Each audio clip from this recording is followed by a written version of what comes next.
He has, and we're going to take a look at him real quick. 9 in the third, 13 strikeouts for Hunter Brown in his last 2 starts. When he is effective, he is pitching to the inside and allowing those secondary pitches just kind of float and land at the bottom part of the zone on the outside corner. But the ability to stand up some of these hitters on both sides of the plate, make the secondary pitches that much better for Hunter Brown. And it has been a struggle this season. You're going to see the numbers to back that up. And it's all started basically in that first inning. If he can eliminate those first couple of innings in that first time through the lineup, he's usually in pretty good shape. But he is throwing a lot of pitches, facing a lot of batters early on, and they are doing damage. Anytime you see that OPS up over 1,000 against the pitcher, bad things are happening. Yeah, and this is a team that gave him some problems last year, so he'll try and rebound with a good one here to finish off this series and finish off the homestand. Here is the lineup that has given him problems, although there are some new looks to the lineup, including Josh Rojas in left field, coming over from Arizona last year. Julio Rodriguez is in center. Jorge Polanco coming over from Minnesota in the offseason will be at second base.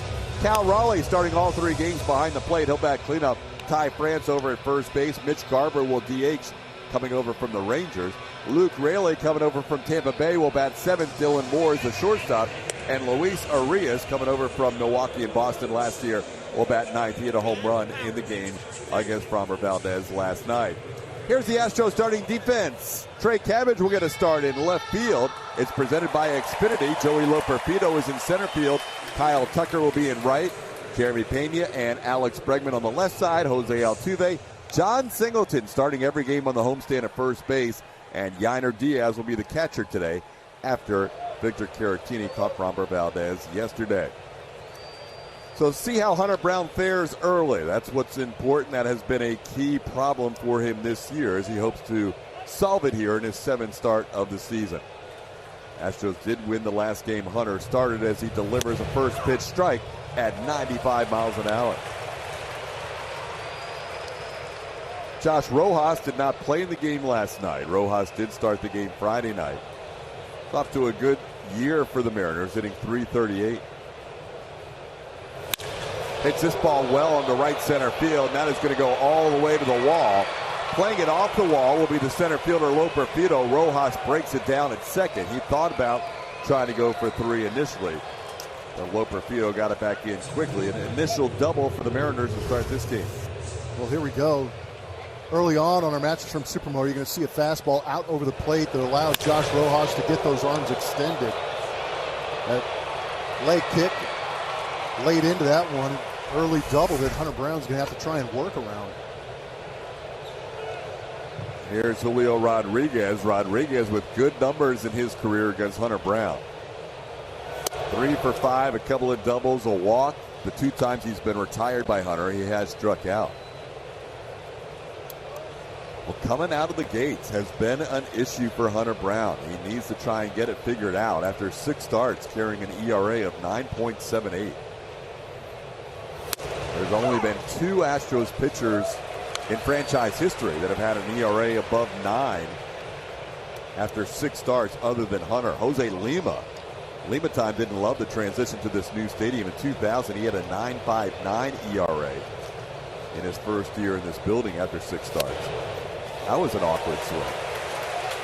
That's a swing from a right-handed hitter who's maybe had that scouting report that said that Hunter Brown doesn't pitch inside all that much. So that's where Hunter Brown's going to try and establish himself. And then we talked about the strikeouts and the effectiveness.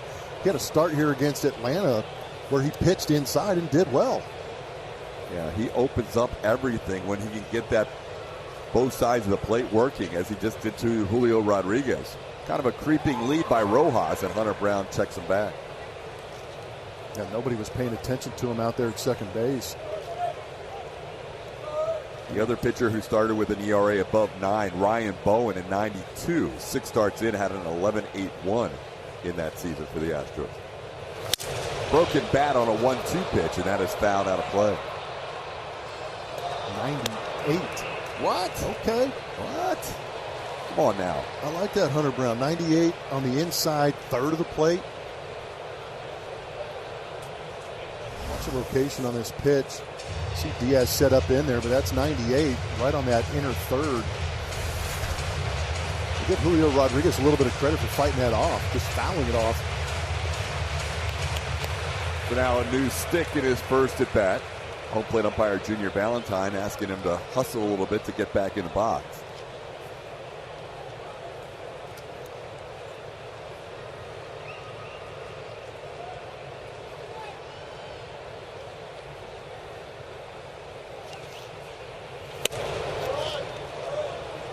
Six up, 2-2.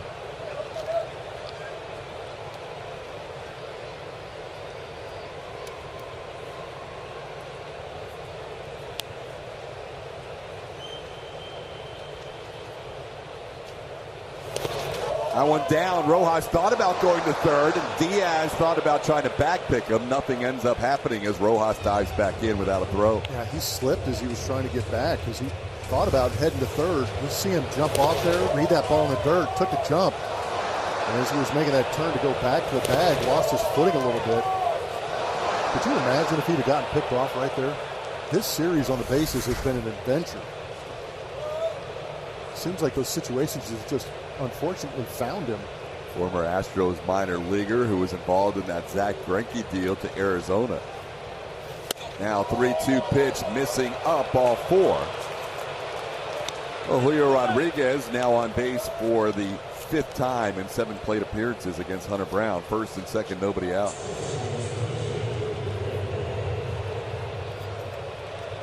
The first inning so far in the first 6 games, Hunter has allowed an on-base percentage of .600. Hitters are 19 for 35 with 5 walks. That was before today.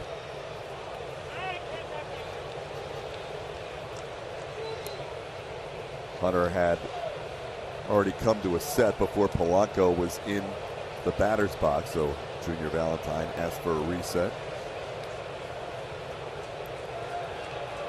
Polanco's got a 6-game hitting streak as he starts play today. He's always hit the Astros well with his games as a Minnesota Twin. He misses that fastball. It's 0-1.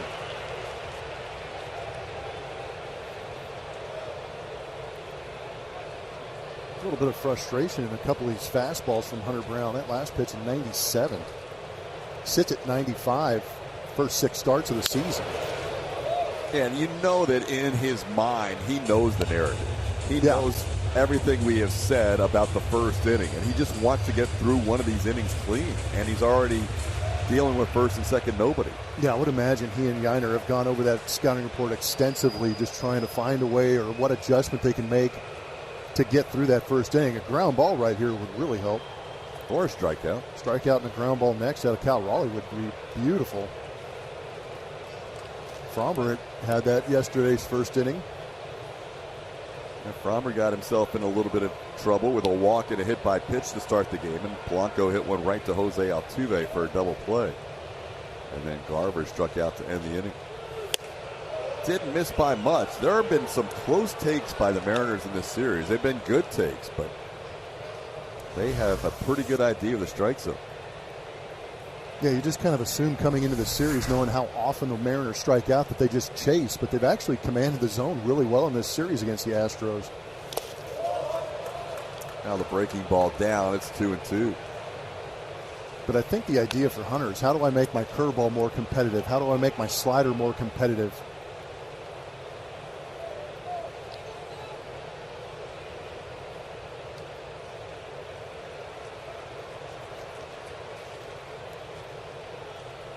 Got him. Big strikeout for Hunter Brown, his first out of the game, as he gets Jorge Polanco and keeps the runners at first and second. There's that strikeout you wanted, TK, and he got it on the split. That's his version of the changeup, so a little bit of a split change as it tumbled in there. Polanco couldn't do anything with it. Now Cal Raleigh will bat. Raleigh got off to a really slow start this year, his first 15 games, but has been hitting for some power here over his last few. He's got 7 home runs, the team lead, and also tied for the team lead with 13 runs scored. Takes one off the plate for ball 1. Game number 26 that Raleigh has started behind the plate out of 34 for the Mariners. And all 3 in this series.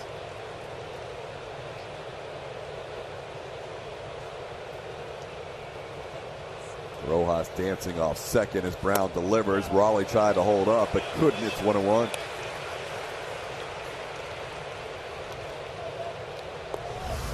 That's a good curveball right there. Mattress from Supermo is going to show you that good sharp break at the bottom of the zone. Keep it at that bottom edge. It's a tough decision for the hitter. But that splitter seems to be working a little bit. Just a nice little fade, change of pace. And again, we showed you in that slow-mo, as you see this on our MD Anderson strike zone, catching that outside corner. There's just that slight tumbling action as a hitter you recognize, and your eyes are telling your brain that that's a split, and you've got to kind of recalibrate where you're going to adjust that swing. But then it just kind of floats through the zone, and you just can't stay back long enough to hit it.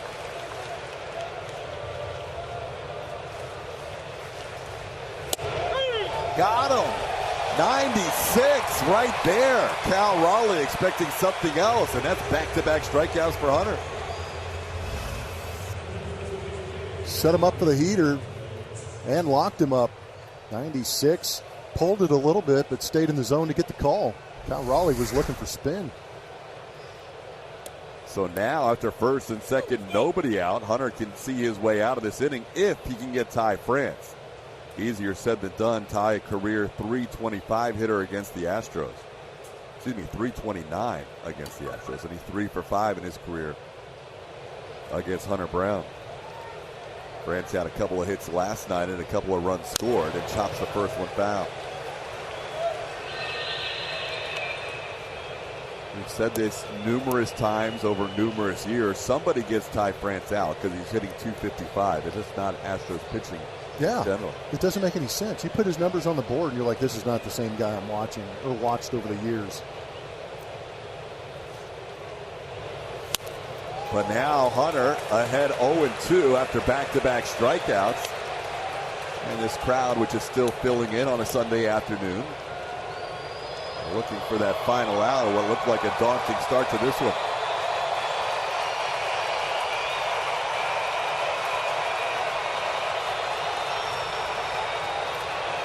Got him!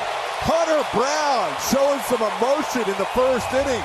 He gets past the first and second, nobody out, works through the first. He's fired up. Tell me he doesn't know the numbers. 3 straight fastballs and finally beat Ty France up top, and guess what?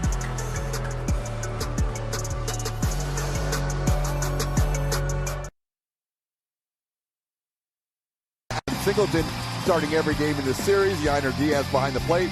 Joey Loperfido and Trey Cabbage rounds out Joe Espada's lineup. Bryce Miller is the right-hander on the mound. Mentioned it earlier in the open. He did attend Texas A&M, and here he is with a 3-2 record, a beautiful 2.04 ERA. His whip well under 1, 39 strikeouts in 35 and a third innings pitched for Bryce Miller. Altuve hits it sharply, knocked down by Rojas. The throw, safe. That was Arias, over at third base, not Rojas. Rojas playing left field today, and Arias tried to knock it down and make a throw, but Altuve ends up with an infield hit. Tried to sneak it past Arias down that left field line for possible extra bases, but hit it to that one step and a dive range of Arias, and he knocked it down. Almost made a great play. That ball jumped on Ty France a little bit. Good start to the ball game for the Astros. So Altuve on one pitch has an infield hit. Scott Service has got something to say to Junior Valentine. He's asking about where Jose Altuve was running up the first baseline. Trying to claim Altuve was out of the baseline here. I'm not sure how that would have affected the play from third base. But he's running just on that dirt area. The new rule is now you can run on the dirt. You cannot run on the grass. Maybe he's trying to claim interference from Altuve, who gave the safe sign as the ball was being juggled. That could be it too. By Ty France. Either way, the umpires hear him, but they don't agree with him, and Jose Altuve will reach on the infield hit. Here it is for you, TK. You slowed down on our matches from Supermo. The pick comes up, and Altuve think he was kind of raising the arm out of the way, to be honest with you. It's kind of borderline. I mean, the play wasn't going to be made whether Altuve raised his arm up or not. He was going to be safe, but Service was trying to get the interference call. So here's Kyle Tucker. Astros trying to do some damage against Bryce Miller. He and Max Fried were locked in to a great duel last time. Neither pitcher had allowed a hit through 6 innings, and already the Astros have a hit on the board against Miller today. This one off the plate, and Tucker's got a 2-0 count.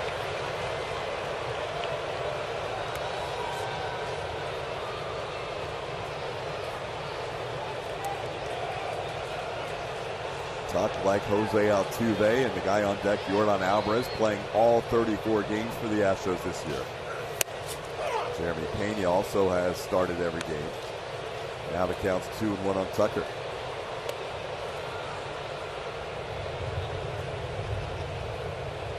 It was a nasty day outside. A nasty couple of days. Yep. That missed the plate. Yeah, so for the fans here at the ball game, we appreciate you. Yeah, good crowd has showed up today. Really nice. Final game of this homestand. Astros will head to New York. Off day tomorrow. 3 with the Yankees and 3 with the Tigers. Then back home a week from tomorrow. Altuve goes. 3-1 pitches inside, ball 4. So no steal for Jose, who already has 7 on the year. It's a walk instead. And Tucker and Altuve, the first 2 runners on today for Houston. StatCast 3D powered by Google Cloud, showing you some of the pitch usage against left-handed hitters. Just saw him use a couple of 4-seam fastballs. He does have a very good split that he'll use to left-handed hitters. Those averages well below 200.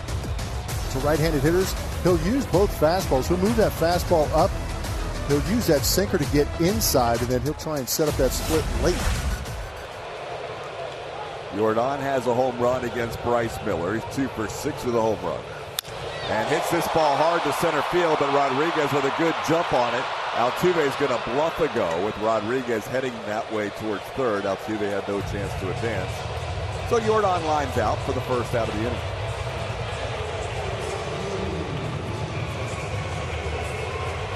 I do like that last swing from Yordan. If he starts going towards that home run pump in that left center field gap, that means he's starting to dial it in a little bit.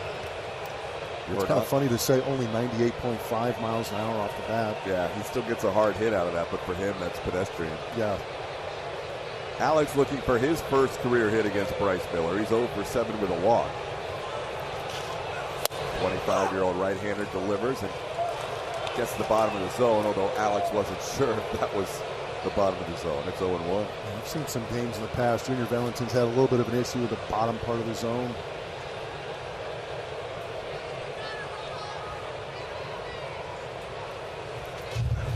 That one pulled wide. It's 1-1. Homer mentioned Bryce from Texas A&M. He was born in Mount Pleasant, went to New Braunfels High School, and then on to become an Aggie. He said whenever he pitches here in Houston, he's got lots of friends and family in attendance. Aggie fouling back 95. It's 1-2. Astros threatening here in the first inning against Miller. This record that Plummer mentioned a while ago about the 2 earned runs or less for 21 straight starts, it's amazing because with just one swing of the bat here by Bregman, that record could be shattered. 2 earned runs or less for 21 straight for the Mariners starters. Another 95. Miller's kind of like an old school pitcher in that he's going to challenge you with a fastball ahead of the count, early in the count, even in a hitter's count. He doesn't mind it. No, he throws it a ton. But he's also got 2 very good ones. We've already seen a couple of 2-seam fastballs in this count against Alex Bregman, but he'll rush that 4-seamer up top, and he's averaging 95 on it. That's that split that he's trying to set up later. Alex spoiled it, did a good job of it too. Pretty good pitch. You see that tumbling action.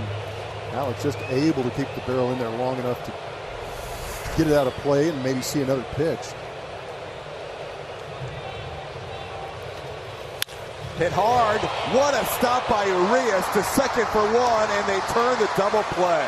That had base hit written all over it, and instead Urias turned it into two. Tough luck for Bregman and the Astros, scoreless after one.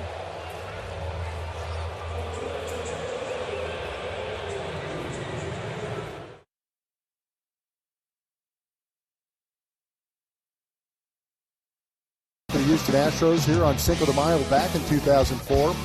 Got his 4,137th strikeout of Raul Mondesi, and he passes Steve Carlton on that all-time strikeout list. And there you see the all-time strikeout leaders. With Clemens ahead of Carlton, Blyleven, Nolan Ryan out in the stratosphere with over 5,700 strikeouts, and Randy Johnson at 4,875. Now, the crazy thing is, as much as the strikeout has become dominant here the last 10 to 20 years, Nolan is still leaps and bounds beyond anybody. You're so right. Right? I mean, he'd probably have 7,000 Ks if he was pitching in this era. Oh, my goodness. Well, you know how much that first inning meant to Hunter. I mean, it was not your typical first inning putting up a zero, because not only did we show his reaction on the mound, when he started walking towards the dugout, he screamed again, like, let's go. I mean, he knows that first inning has been a problem, and he was fired up to get through that with 3 straight strikeouts. And that's all you really, you're having these struggles, and you know the first 2 innings are your issue. He won the first inning. Go out there and win that first inning. Get fired up about it. Go back to the dugout, kind of walk it through your mind, go through the at-bats, and then when you take the mound now for the second inning, win the second inning. That's kind of where he's at right now, is just win each inning the best he can. And it's good to see Diaz there waiting for him, too. Yeah, that's not your typical after the first inning putting up a zero reaction. That is somebody who knows he struggled and knows he had first and second, nobody out, and got 3, 4, and 5 to strike out. And the way he did it, too, is pretty dominant. That had to feel good and boost a little bit of the confidence. Hunter Brown, it's been a battle for him this year, but maybe that's the inning that gets him turned around. We'll see how the rest of the day plays out, going against a very tough opponent in Bryce Miller. Another one in, though. That's something you like. And those even the misses are good misses, because you're seeing the reactions from the hitters. They're kind of taking it, having to bend arch their back a little bit, move their feet to get out of the way, and then they glare at Hunter like, what the heck was that? You got to pitch with a little bit of that bravado. Maybe not to that extreme. And that wasn't his best delivery. It's 3-2. You want him to be competitive. Pitches like that, the hitter will recognize out of the hand. Mitch Garver, Luke Raley, Dylan Moore due up for Seattle here in the second. Oh, got him. 3-2 pitch got in on him and hits him. Astros are saying, was that a foul ball? But no, it looked like it got him on the hand. Sound pretty good at 95. That was a two-seam. You can see the rotation. Catching that lead wrist.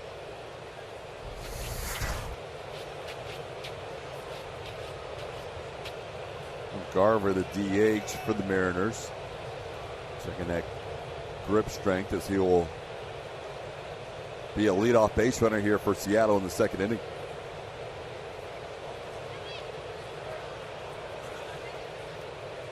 So Hunter got ahead of Garver 1-2 and then got to a full count, and fastball tailed in and clipped Mitch Garver.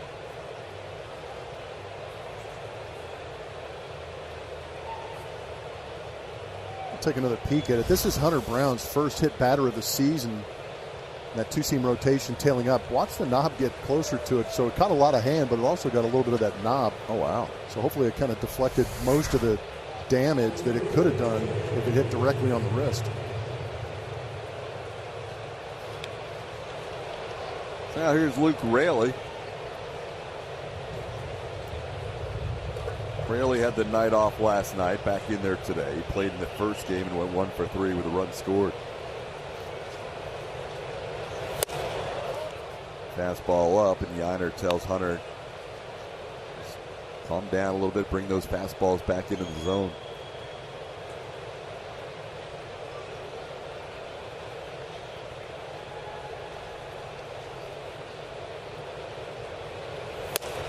All the misses lately have been up, and again you see Yiner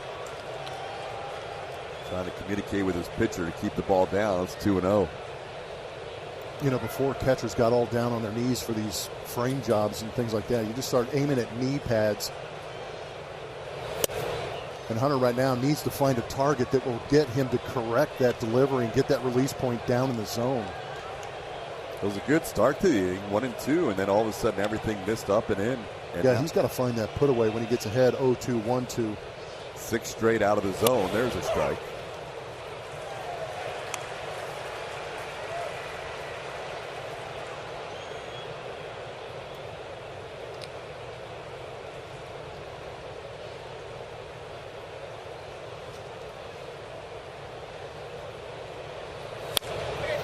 Now he's back in it with a full count.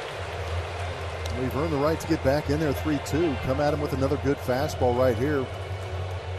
Hunter's done a good job in the past of getting ground balls to get him out of some issues.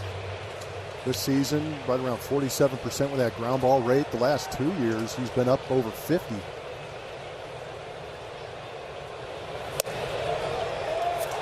Off the plate, ball 4, so a hit by pitch and a walk to start this inning. Both innings, the Mariners had first and second, nobody out. Hunter was able to work through it last inning with 3 strikeouts. Now he'll face Dylan Moore. Moore led off the game yesterday for Seattle after batting 9th in the first game Friday. Now he's in the 8th spot.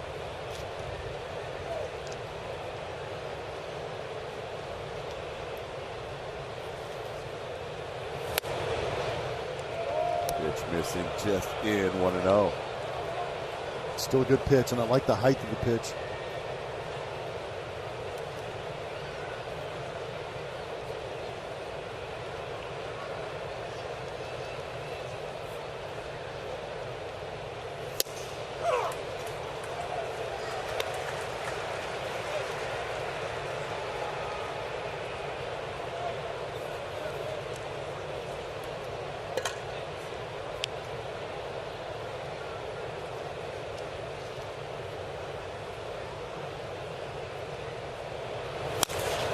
Tapper fouls, 1-2. Well, despite the moving on of Teoscar Hernandez and Eugenio Suarez, the Mariners still have swing and miss in their lineup. Only the Boston Red Sox with more strikeouts as a team than the Mariners. Hunter got 3 in the first inning.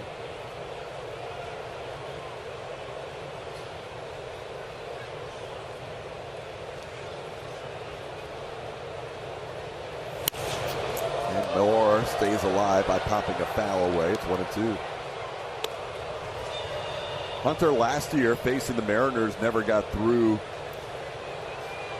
more than 3 innings. Pitched against them in July and August, both games here at Minute Maid Park. 3 innings, 5 runs allowed, 2 2/3, 6 runs allowed. So he's trying to rebound against a team he has not fared well against. There's a swing and a miss. No swing, says first base umpire Ramon De Jesus. That looked close.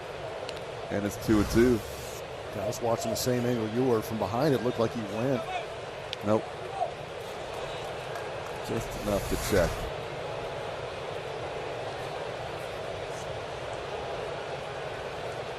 Two and 2 the count.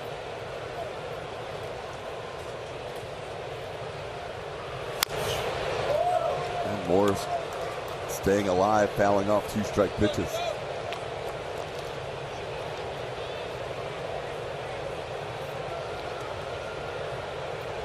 Dylan in his career against the Astros hitting 196, but he does have 5 home runs against Houston, including one here on Friday night that gave him a 3-1 lead. The other way, that does not have a lot of exit velocity, but it has the perfect spot between Altuve and Singleton. Tucker really rushed in nicely to make sure that Mitch Garver wasn't going to score on that play, but now the bases are loaded on a little squib hit to the right side. Yeah, you're right, TK. Credit Tucker for keeping this runner at third base because this ball just kind of redirected. Statcast has yet to register the exit velocity on that hit.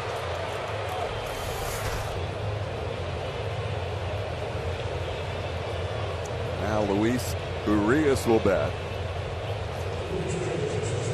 Urias getting the start today. He played third base and started yesterday. 6 for 39 on the season, batting .154, but every single one of his 6 hits is an extra base hit this year. 3 doubles and 3 home runs, including a home run last night.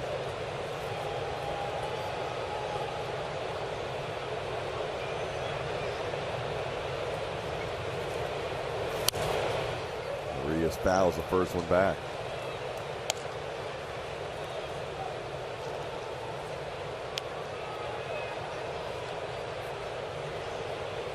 Urias on the season facing right-hand pitching is 1 for 13 with 7 strikeouts. Got the start yesterday against the lefty Fromberg, hit a home run against Fromberg.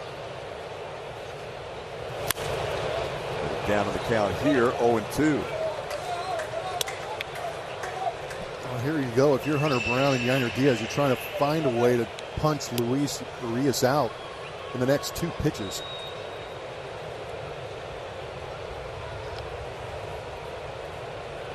Joe Espada, Josh Miller looking on. They know they have an off day to work with tomorrow in terms of bullpen usage, so they could be a little more aggressive if they need to, as Hunter will make his 45th pitch of the game.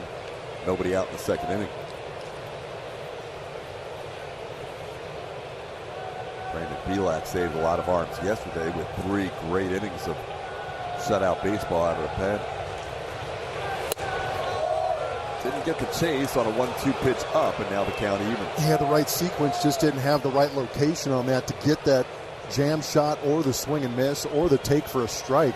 Would have liked to have had that pitch a little bit more on the zone. Hit by pitch, walk, and a little squib base hit have loaded the bases for the Mariners. And now the 9-hitter Urias with a 2-2 count.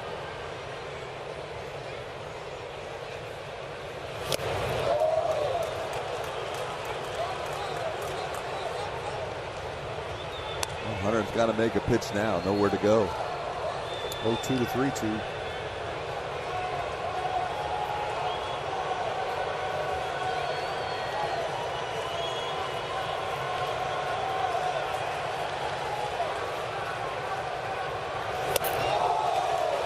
That'll be a bases loaded walk on a pitch down, as the 9-hitter Urias, the second walk of the inning, and the third free base runner, including the hit by pitch. It's 1-0 Mariners.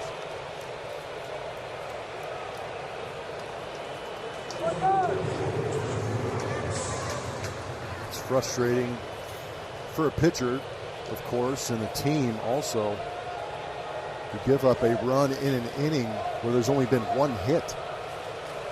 All 3 free passes. All 3 walks today for Hunter have been on a 4th pitch slider out of the zone. So now Josh Miller wants to go out and talk to his young right-hander.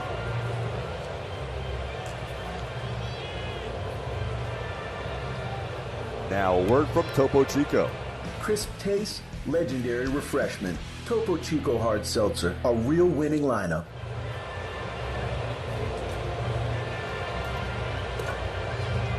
The Astros are going to get their bullpen going here in the second inning. That's Seth Martinez warming up.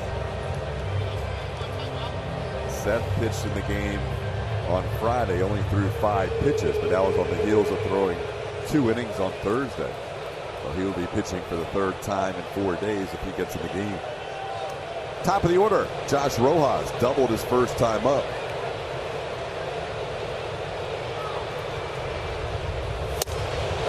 There's a first pitch strike.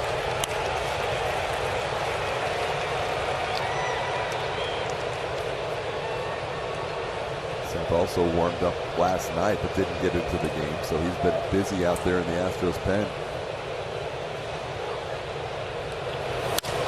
Into left field, that's a base hit. 1 run's going to score. Dylan Moore being held up. And the Mariners take a 2-0 lead as they go station to station on the base hit by Rojas. RBI number 7 on the year for Josh. Rojas is in a good place right now. Not trying to do too much with that fastball. He's kind of up and in. Instead of turning on this one, he just inside outs it the other way where the defense isn't. Good job of picking up that RBI.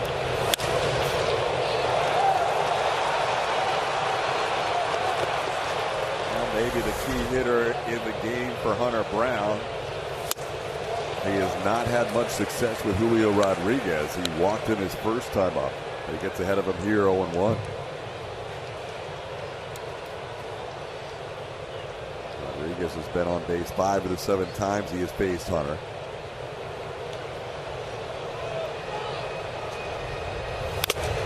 Oh, that was a direct shot right off of the home plate umpire's mask. Junior Valentine taking that one squarely, and his crew chief, Adrian Johnson, running in from second to check on him. Yeah, this would be right off the forehead of the mask.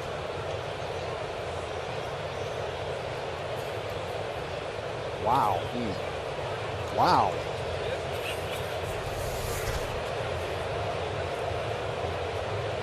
That was a pretty impressive impact. I wonder if it bent the bill of his hat. Well, everyone's laughing, which is a good sign. Yeah, the guys who didn't get hit.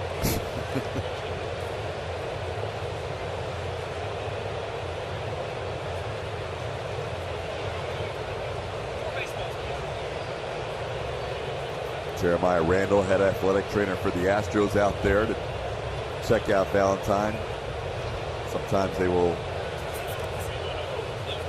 give him a second to make sure everything's good. And I think catch his breath a little bit, kind of let things settle down and see where he's at.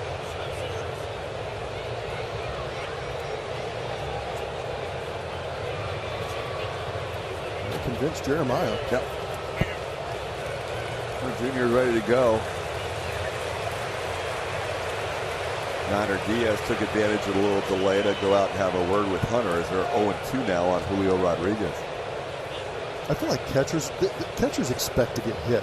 They're just in the line of fire. I feel like umpires, man, you're not anticipating it. You get stunned like that right in the middle of your face mask. It's got to be jarring.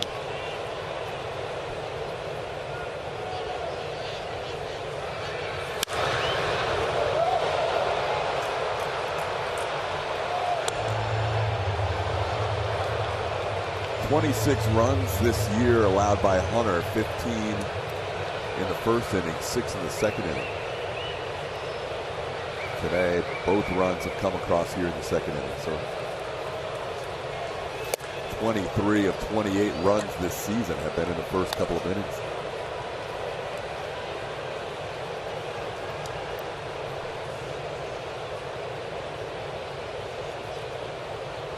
Trying to work through a bases loaded, no out jam against their best hitter, Julio Rodriguez.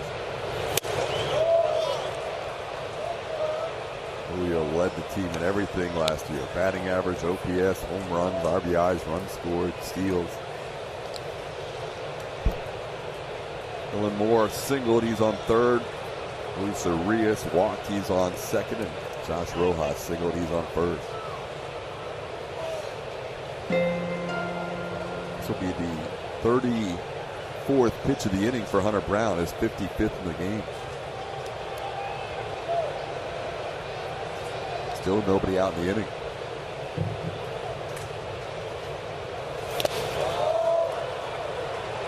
Similar to the Arias at bat, he had an 0-2 count, and now it's full.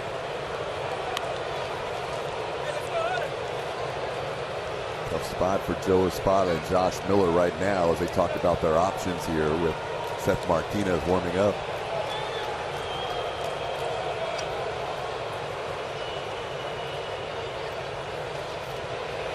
Got him. That's one. Hunter picks up a strikeout of Julio Rodriguez. That's 4 strikeouts. Every out Hunter's picked up has been a strikeout. It's amazing, isn't it? But a good fastball to the inside corner off the plate. Rodriguez is chasing that one. Tried to get him up and down in the zone. Eventually it was inside where he got him.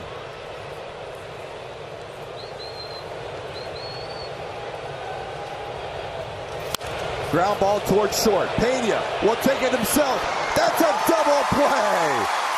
Hunter Brown works out of more trouble with a strikeout and a double play. The Mariners get 2 in the inning. This defense has been playing amazing all homestand long, and right here they're helping out Hunter Brown get out of a jam, only giving up a couple, getting that double play to finish the second. 2-0 Seattle.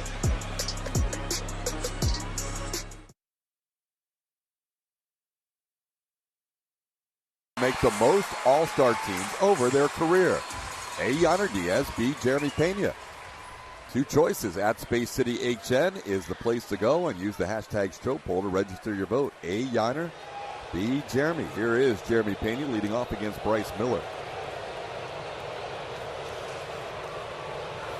Jeremy goes out for the first one and fouls it out of play.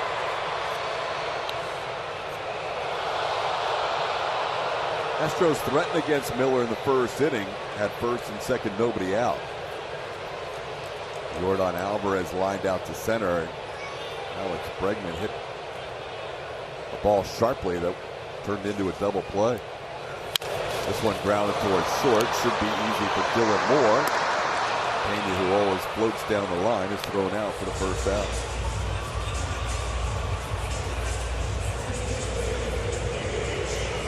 Bring up John Singleton. John looking for his first hit of the series, getting a chance to start every game in this homestand. Had a big 2 home run, 6 RBI series against the Guardians.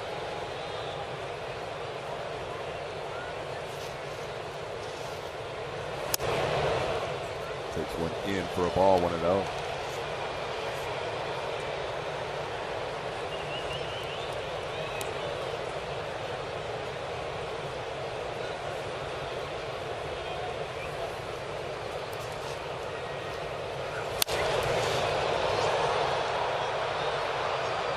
First start of the year for Bryce Miller, a little bit rough.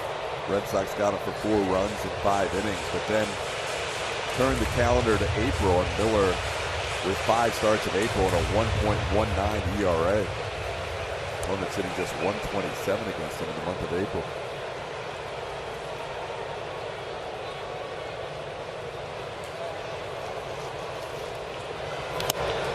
Oh, bouncing in there, 2-1.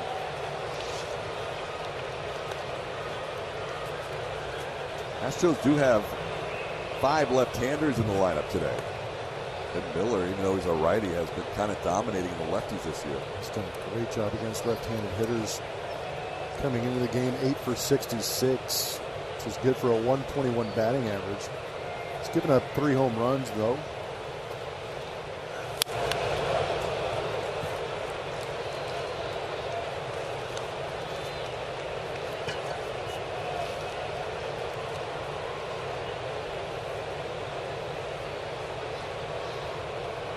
Third time this year the Astros have had 5 left-hand hitters. Prior to that, they hadn't had 5 lefties in the lineup since the 22 season. Never did it last year.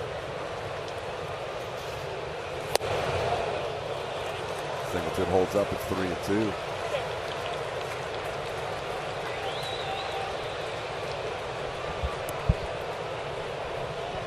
Was Michael Brantley, Nico Goodrum, Jordan Alvarez, Kyle Tucker, Jason Castro. Ball hit to left. Back on it is Rojas. 2 away. Write your legacy in the stars with the Space City Brick program. It's the perfect way to capture your favorite Astros memories and make them a permanent part of Minute Maid Park. Get your Space City Brick today at astros.com/bricks. So here's Yainer Diaz, 2 outs, nobody on.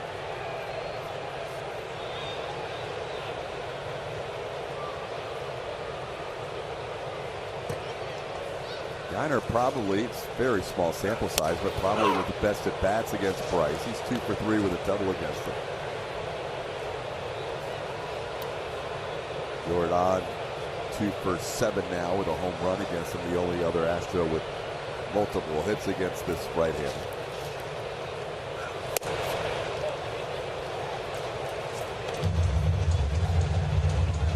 Mariners call him Big Tex. 6'2", 200-pounder. Pitching in his home state.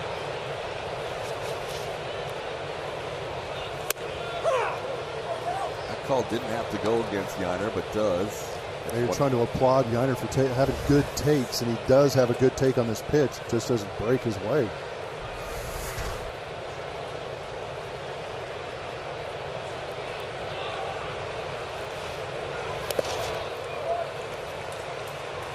splitter bouncing in there. So if you're wondering why the Astros have 5 lefties with those numbers Plummer gave you against lefties, is Bryce wasn't a reverse split guy last year. He was much better last year against right-hand hitters. This year in a smaller sample size of 6 starts, he's been better against lefties. Yiner has had 2 calls against him that he doesn't like as he goes down looking for the first strikeout for Bryce Miller to end the 2nd inning.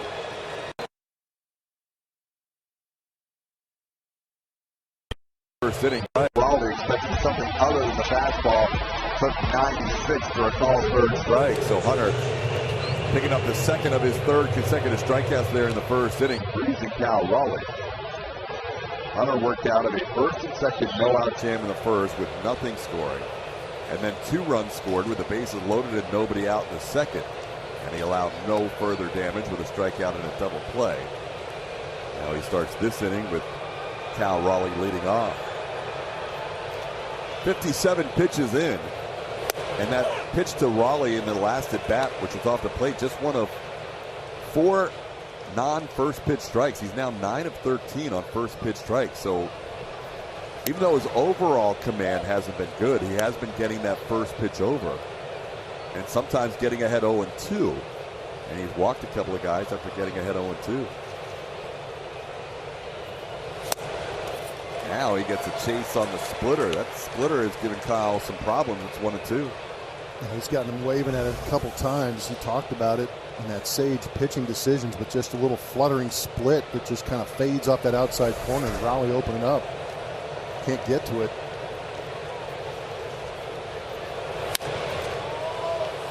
Another splitter off the plate. Raleigh had to protect the outside edge.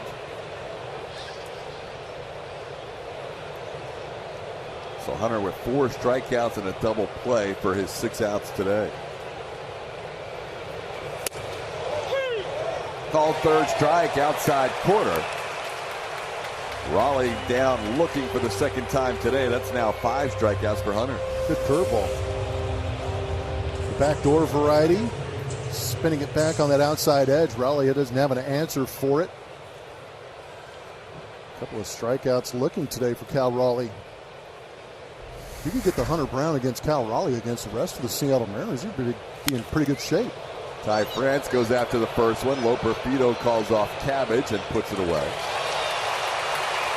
So Hunter retiring the first 2 batters of this inning.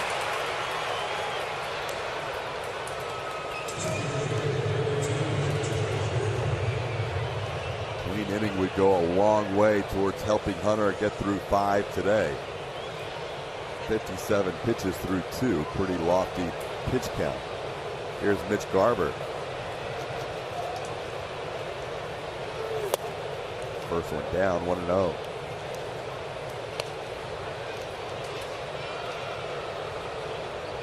Garber signed with the Mariners right before the new year on December 28th, a free agent.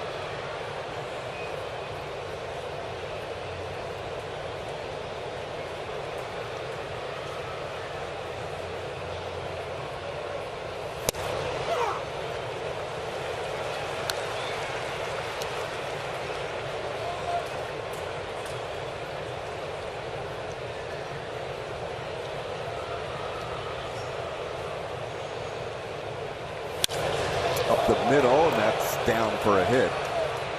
So Garver on a 1-1 pitch singles to center field.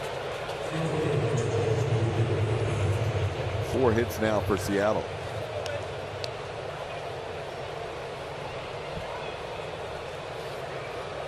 Well, if the pattern holds for Hunter, and we showed you those numbers in the very first inning, these are usually the innings where he's in cruise control. 3rd, 4th, and 5th innings have been his friends this year.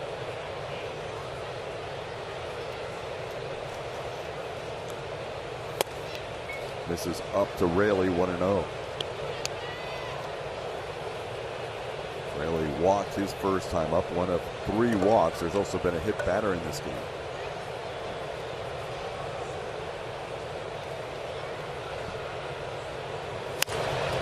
That one popped up, should be playable, I think. Bregman near the stands, has room and puts it away. Well, Hunter Brown with a one hit, one man left on, shutout third inning.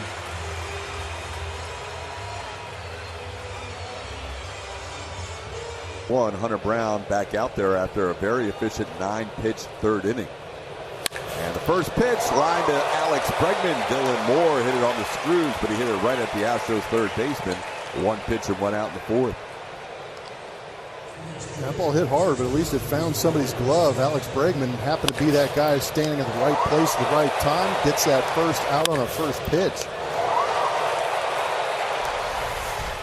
So Moore, who squibbed one into right field for a base hit his first time up, hits it much harder the second time, but nothing to show for it. Here's Luis Arias. It does not even out. Ever. There was one guy that Hunter Brown would like to have his plate appearance over again in that second inning. It would be Arias. He was ahead 0-2, 9-hitter.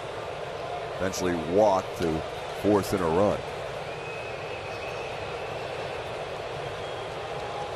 Hunter since then, or since the base hit by Rojas after the base loaded walk, has sent down 6 of the next 7 hitters. And this has been kind of the MO for Hunter all year long. Man, struggles early and then settle in the middle of the game. Settles in. He's always had to try and work around some of that damage to try and keep the game close enough for the Astros offense to get going. Now he gets ahead of Arias 0-2 and challenges him with a 96-mile-an-hour fastball at the top of the zone. So here you go, Blummer. These are the numbers we saw earlier, and they are quite stark.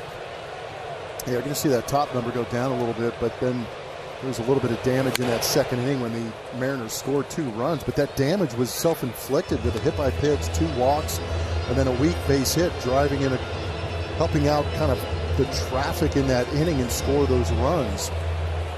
You'd love to see that third, fourth inning, Hunter Brown show up. That's competitive. Yeah, it's been an amazing tale of early to mid-start Hunter this year.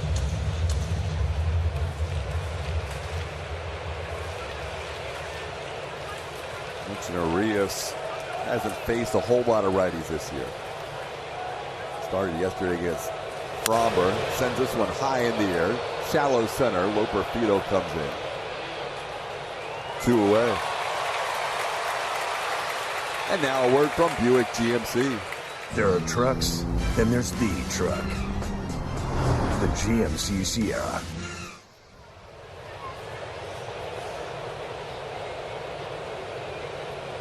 Two outs, bases empty, top of the order, Josh Rojas. He has 2 of the Mariners' 4 hits, a double to right center and a single to left.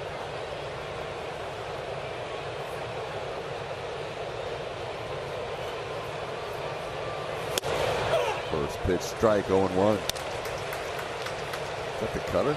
Nice little cut piece on the outside corner. Yes, it is. He hasn't thrown many of those. I think there's a little bit of confusion maybe between that slider and cutter for Hunter Brown. Because he can throw that slider upwards of 92, 93 miles an hour. I think sometimes StatCast recognizes that as that cutter. Gotcha. So he might have thrown some cutters earlier, just not registered. That's down 1-2. Josh Rojas, along with Jose Altuve, top 3 in all of baseball at hitting with 2 strikes. Rojas is a .289 hitter with 2 strikes.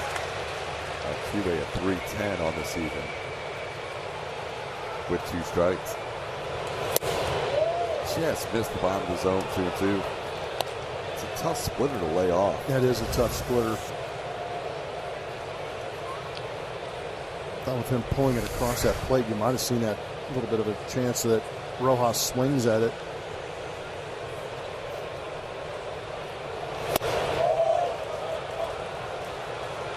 Not afraid to double up on some of those pitches.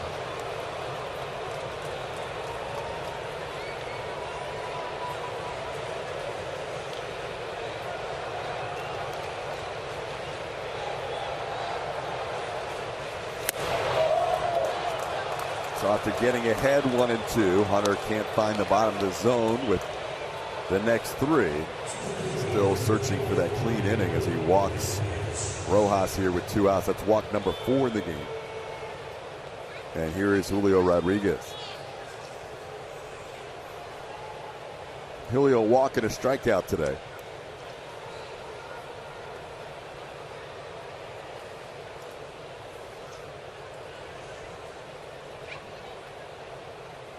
There goes Rojas on the first pitch home. It's a ball, and the throw is wide, and Rojas has his 3rd steal of the year. He stole that off Hunter Brown. Yeah, he had a huge jump. Rojas was a perfect 12 for 12 last year. This year, 3 for 4.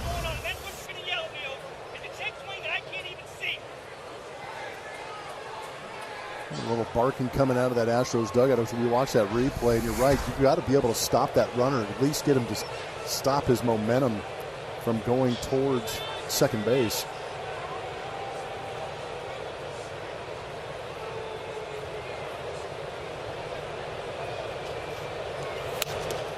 Yiner can't handle that pitch, and Rojas is going to get an extra 90 feet.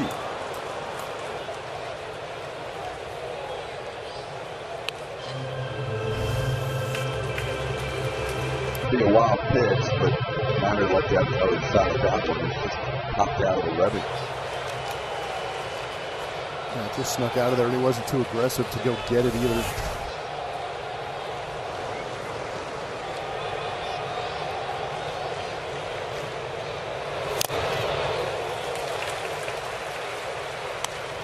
Tip. 1-2 the count on Rodriguez.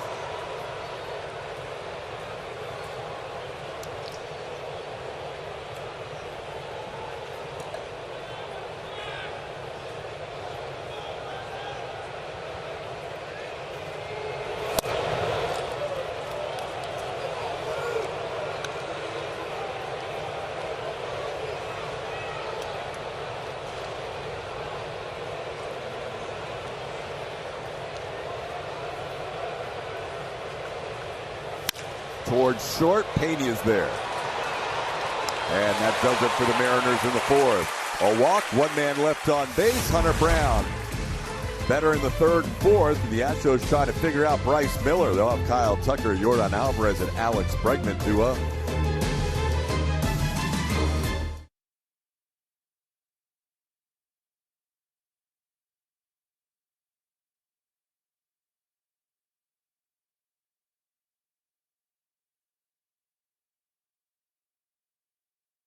Or less. It was set originally by the 1915 Senators. They did not start tracking earned runs until the 1913 season. So 2 years into tracking earned runs, the Senators, led by Walter Johnson, set the mark of 22 straight games. They had a team ERA that year of 2.31 for the entire season. Man. And this is something that hasn't been done now in 109 years. And if Bryce Miller allows 2 earned runs or fewer today, they will match the Walter Johnson-led 1915 Senators for the all-time mark. Here's Yordan Alvarez.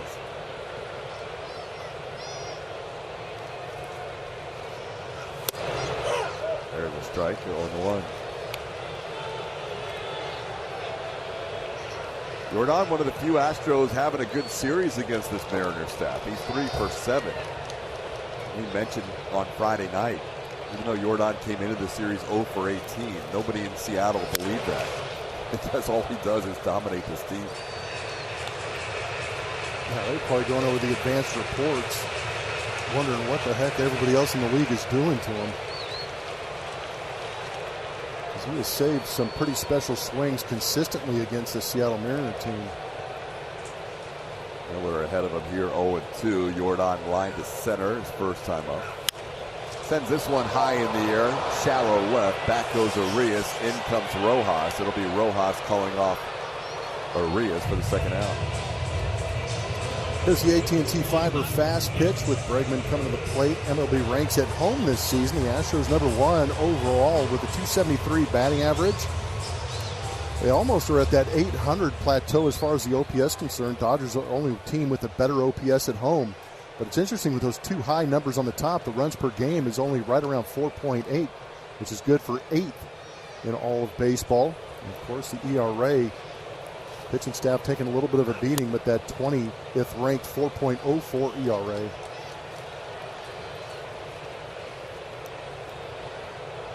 Kind of the power of forces coming into this series. The Astros' home numbers offensively against the Mariners overall. Pitching numbers since April 10th. They not only lead baseball in every pitching category, but they're dominating the other 29 staffs.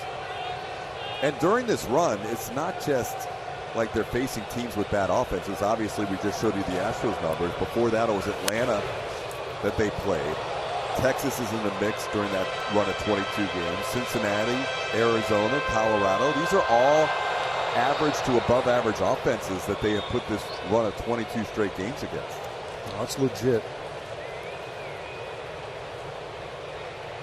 They will next get Minnesota after this series. They begin a 4-game series in Minneapolis tomorrow.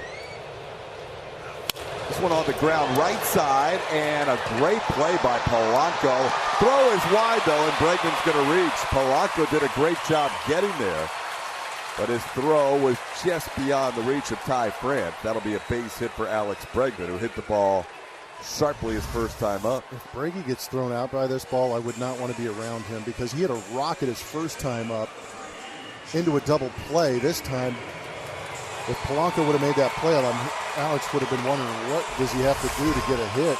But fortunately, that one unable to be played against him. Someday I'll learn English. Here's Jeremy Pena. Pena has hit in 6 of the last 7 games. He grounded out his first time up. It's all right. I've called the home plate umpire 3 different names so far today. He deserves it. Yadier Diaz agrees.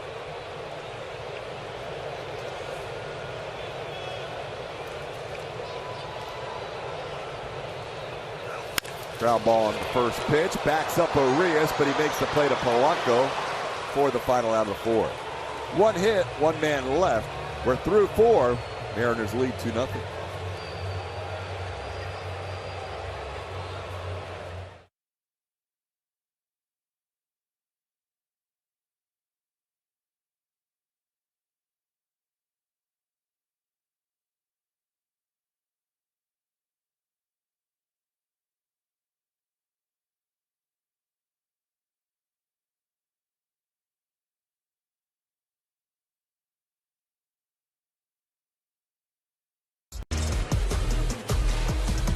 See it, newest member of baseball's 3,000 hit club. Just to congratulate or be congratulated by his ex-teammate Tony Perez. Just got traded to Montreal Expos, and then the obligatory handshakes afterwards with everybody on the field. And there's your all-time hit leaders. Everybody in the Hall of Fame except Pete Rose. Pretty cool to see Hank Aaron on there in 3rd. He's a career 305 hitter. You think about the RBIs, the production, and the batting average to go with that. It's amazing. You could almost say you don't talk about that aspect of his game that much. You really don't. Most people would not guess he was a career 305. Yeah, I looked it up just to double check what I was feeling. And yeah, 305. And a good base runner who stole some bases. Yeah, he was a complete player. He often, because of his home run proficiency, gets thought of as just a home run slugger. Gets overlooked, yeah, home runs and RBIs. And all of a sudden you see 3,700 hits. On a line over the head of Altuve, Jorge Polanco is a leadoff base runner for the Mariners. Polanco has his first hit of the day. So Hunter Brown starts the inning with 86 pitches as you see this line drive over Altuve's head. And with 86 pitches on his ledger, the Astros had Seth Martinez warming for the 2nd time. So the leash will be short-ish in this inning. He'll probably get another 10 pitches or so to work with in the inning. There's Cal Raleigh taking a fastball for a strike. Cal's had trouble today with Hunter. He's 0 for 2 with a couple of called 3rd strikes. In his career, he's 0 for 3 with 3 strikeouts and a walk. This one in play. Trey Cabbage. First time we've talked about him making a catch in the outfield. That's the first out.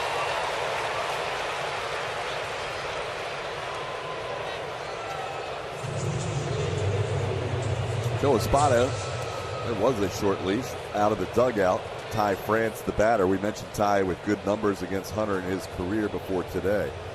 So Joe does not want to see that matchup, and Hunter Brown will leave after 4 1/3 innings. Seth Martinez, the new pitcher. Hunter worked around some trouble, only allowing a couple of runs, but he will leave here in the 5th.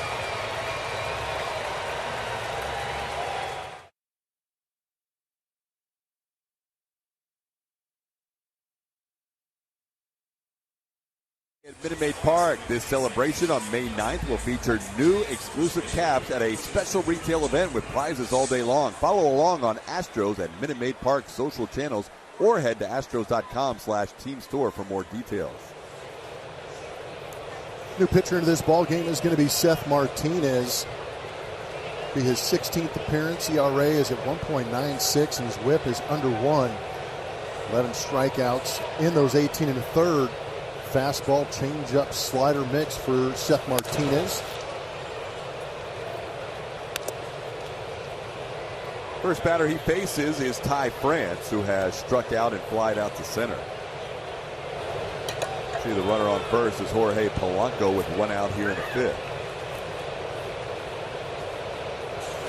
One of the more underappreciated and overlooked stats for Seth last year was the fact that every single one of the 17 runners he inherited did not score last season. This year he's off and racing again. He had that one early run that was inherited that scored. But so far he has stranded 10 of the 11 runners he's inherited this year.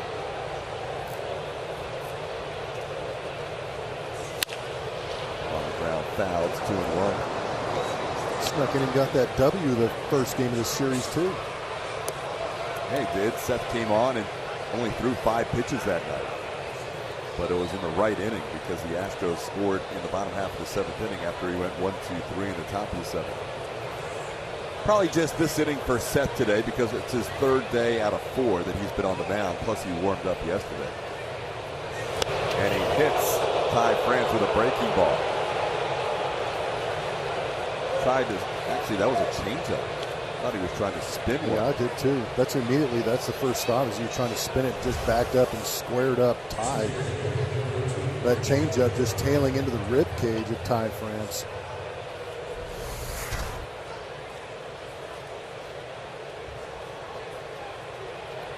So now 2 on with 1 out, and Mitch Garver the batter.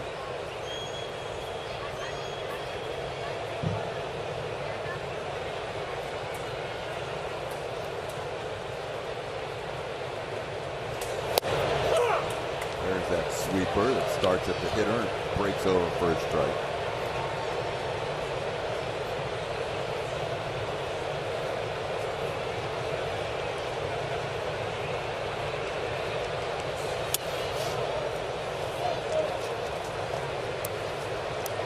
I had to double and triple check the stats, but that's the first hit by pitch for Ty France this year. Didn't he lead the league? Yeah, 34 last year. It took him until the 31st game this year to get hit by a pitch, but he had 34 last year. Wow. Which is the 9th most in Major League history. Kept looking at it. That can't be right. Seriously, I'd give that a double, triple take.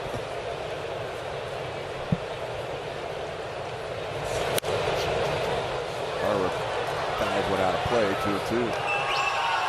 So the Astros using Seth here. They have a couple of guys that you would expect to see at some point today. Brian Abreu hasn't pitched since Tuesday. Again, the off day tomorrow.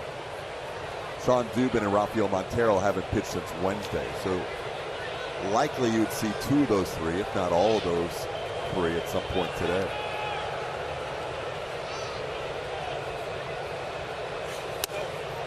Couldn't sweep that one on the plate, and the count goes full. Big pitch coming up here for Seth.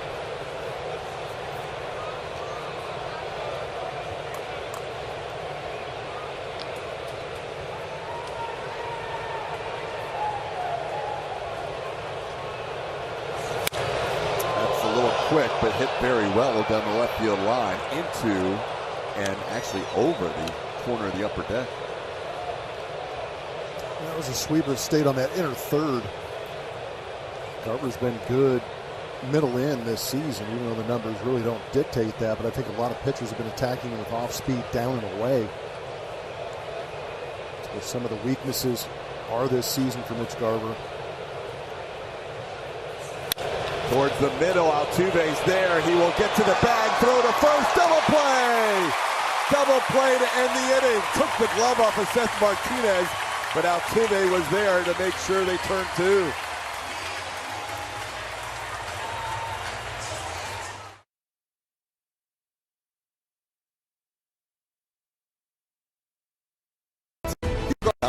Nine pitches in the fourth to retire the Astros the last two innings.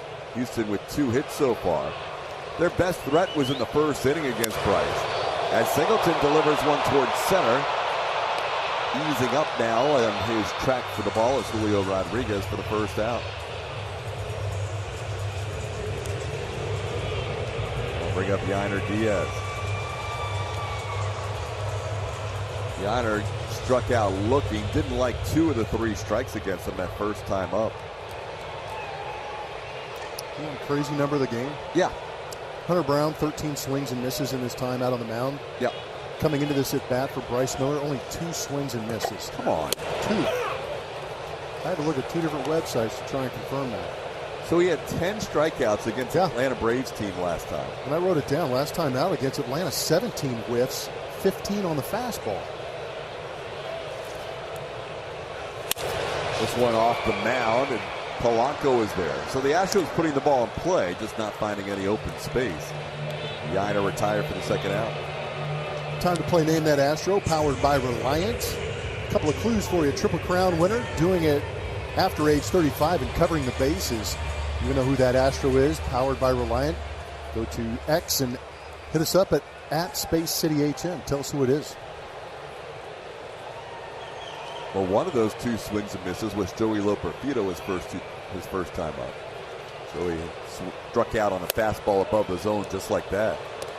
So there's and all 3 swings and misses been on the fastball. Fastball up. Yep. Or at least a fastball. Joey down in the count 0-1.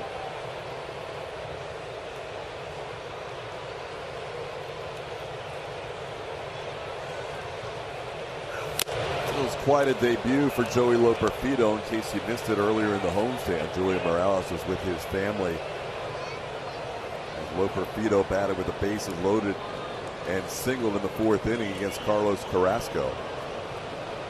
Part of the Astros rally down 3-0 in that game to the Guardians, taking an 8-3 lead in that inning. Joey had a couple of hits in the game on Friday.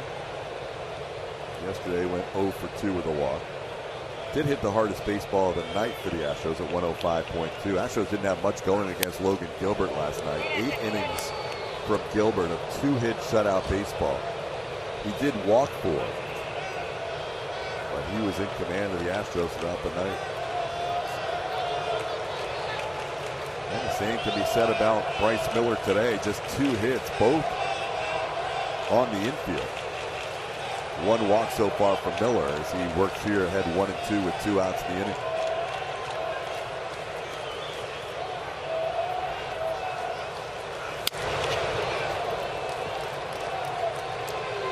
He's coming right after Loperfido with that fastball. He is moving it up in the zone, up and in, up and out over the plate.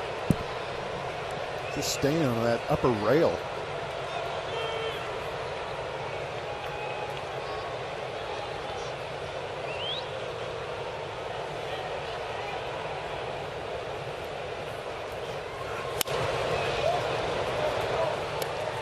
Trying to get Loperfido out in front. He pulls the splitter foul. Astros have their bullpen going again. We mentioned you'd probably see Rafael Montero at some point. That's who's next in line for Joe Espada.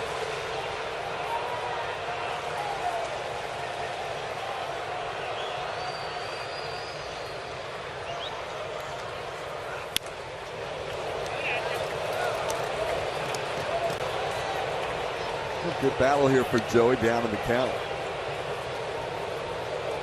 nothing else, the Astros finally pushing Miller into double digits for his pitch count this inning after 9 in the third, 9 in the fourth. He's still at a very good place, though, with just 55 pitches as he works here with 2 strikes and 2 outs in the fifth. And he freezes him on 96. That'll be a called third strike. Strikeout number 3 for Miller, and a 1-2-3 fifth, 2-0 Seattle.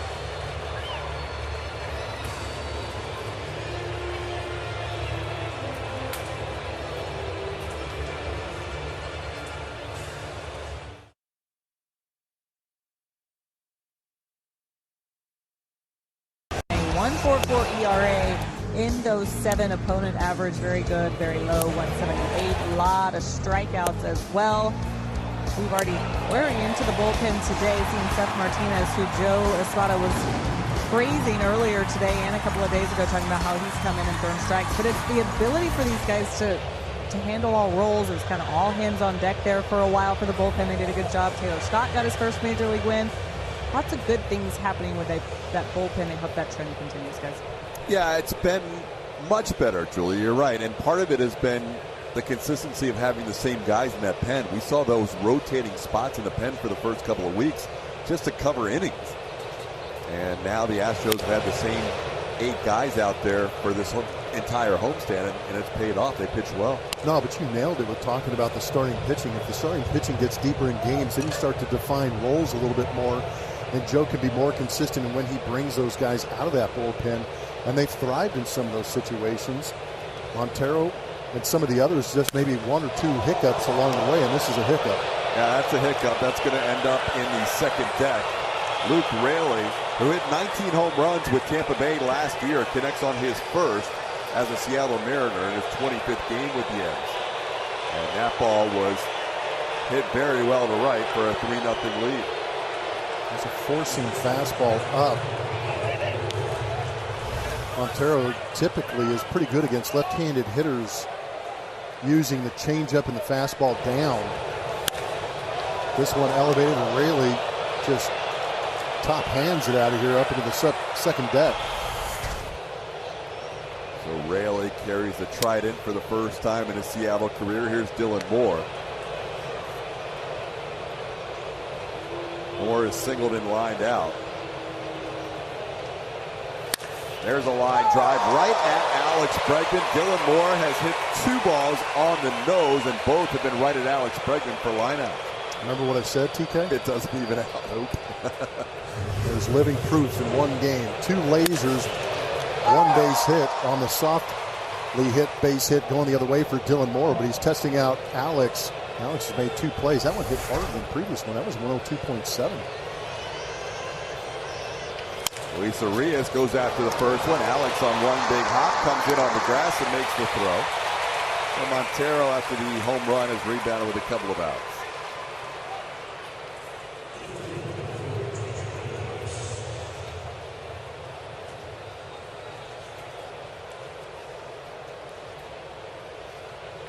Now top of the order, Josh Rojas. Astros haven't retired him yet today. Double single and a walk for Rojas.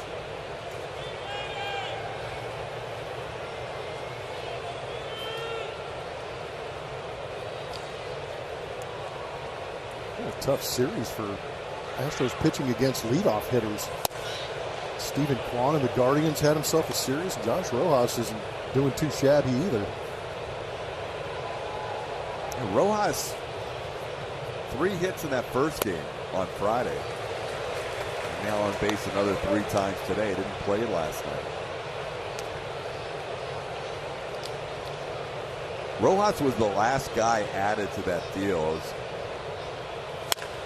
ground ball right side, back when Jeff Luhnow was the general manager of the Astros. And I guess the story goes that they had a 3-for-1 or 4-for-1 brewing, and they were kind of stuck on Josh Rojas for Zach Greinke. Finally, Jim Crane said, "I'm not even sure I know who Josh Rojas is, so let's throw him in the deal because we need to get a guy like Zach Greinke." He was added to that 2019 team at the trade deadline, which to me is still the most talented team the Astros have ever had, even though they didn't win a World Series. Yeah, you don't have to convince me. Rojas sends this one to center. Look, Perfito, no, it's by him. And that means Tucker's going to have to track it down. That means Rojas is going to go to third. He has a single, he has a double, he has a triple, and he has a walk.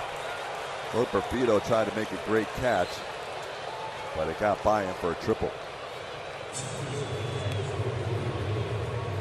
Looked for a second that if he had a beat on it. See him breaking towards that baseball. Then tried to just smother it. Didn't go very well. It skipped over the glove.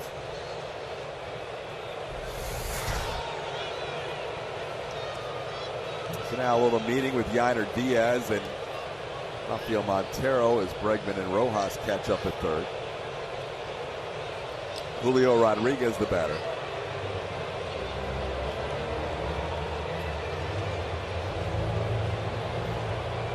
The way Bryce Miller is going, you need to keep this as close as possible. So a pretty big batter here for Montero to try and keep it at a 3-0 game.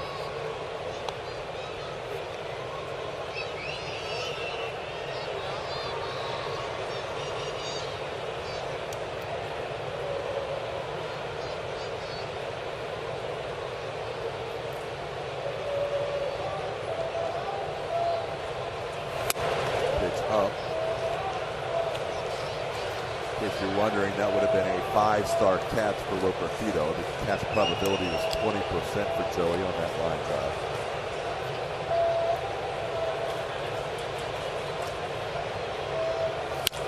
Now he gets an easier chance, and he will put it away. So Montero gives up the solo home run and a triple.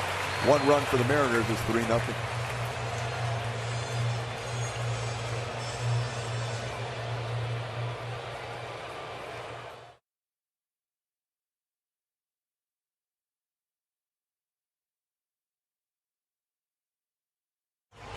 Talk about Jose Altuve. We'll see him do up this inning. The ballpark stopping to congratulate him for that 300th career stolen base on Friday. His teammates just in awe. They can't say enough nice things about Jose Altuve. But what's more impressive right now is the sprint speed for Altuve. That's what everyone's talking about in the Astros clubhouse. They are so impressed that he's hitting 31 on that sprint speed. He's up there with Jeremy Pena. Pena's saying this guy's like fine wine. How is he doing it? And Pena's even, if he's beaten Pena's speed, so Pena's now really trying to get on top of Jose Altuve with the sprint speed. It's a whole thing, TK, going on. A lot of competition, but Altuve feels great about everything. His body obviously in a good place. He said, I just work really, really hard in the offseason. My strength coaches, what I eat, how I work, it all goes in to how I play at this level. I just want to stay on the field and help my team win, is what he said. Yeah, it's nice that Altuve can set the bar for the younger Pena to try and reach, right? Because Pena's got some 30.6s, but he doesn't have any 31s like Altuve. It's elite. It's super elite, right? Because 30 is elite. Yeah, 30 is elite. 31's next level. Ooh. Super. No, it's amazing to me. Jeremy Pena, man, that dude, he's hustling every chance he gets, too. He wants that number. You feel like Altuve picks his spots, but that guy right there gets after it. JP floats up the line on a regular basis. Here's Trey Cabbage. Cabbage has grounded out, batting for just a second time. Astros would love to get a leadoff runner on. They've only had the leadoff runner on 4 times in this series in their 22 innings. Comparatively, Seattle's had the leadoff runner on 12 out of 24 innings. That's a big difference in this 3-game set. Cabbage went 1 for 2 in Mexico City with an RBI double, his very first at bat as an Astro. He's only had 3 at bats now with the 1 earlier today.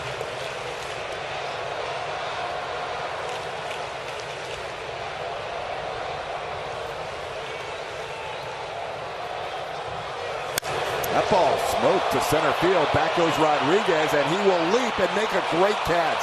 Julio Rodriguez got a great jump and made a great catch as he puts up the X as he shows his no-fly zone here at Minute Maid Park. That was well-struck baseball by Cabbage. Well, that ball was crushed. 105.2 off the bat. Tried to get that one to twist away from Julio Rodriguez, but he got a great jump and ran that one down beautifully. The hardest hit baseball of the day against Bryce Miller. The previous hardest hit was Alex Bregman's double play ground ball back in the first inning at 101.4. Here's Tuve. Tuve has one of the two hits for the Astros. He and Alex Bregman with infield hits. League leaders are presented by Houston Methodist. Talking about all those hits that Altuve is able to rack up. Right-handed batters leading the league in hits 4 times. Pretty strong list. And Altuve on there trying to make it 5 times with the action he's got here early in 2024. Be a first ever right-hand hitter. Pretty good list. Tuve, though, going from 17 to potentially 7 years later. Yeah. Nobody else had that big of a gap in between their leading the league in hits. Oh, he crushed it, but it's foul. Well, that would have been a wicked googly in the cricket championships. Oh, it's pummeled. Yeah, but having fresh legs and being able to be as athletic as Altuve is, as he starts approaching the potential of getting to 3,000, you got to be able to leg out those infield hits. By the way, that catch by Julio was a 3-star catch, 65% catch probability. That's another impressive plateau. 200 homers, 300 stolen bases. Altuve, Bish, Alomar, Sandberg, Morgan. Altuve signing a 5-year extension to try and move up some of those numbers on those guys. That's pretty good company as well. Cal tried to frame that one, but that was well off the plate. It's 2-2. We mentioned the 2-strike hitting for Rojas. Altuve hitting .310 on the year with 2 strikes. Only one hitter in baseball has a higher average with 2 strikes. Now it's 3-2. Only Mookie Betts at .329, better than Altuve when he gets down to 2 strikes in the count.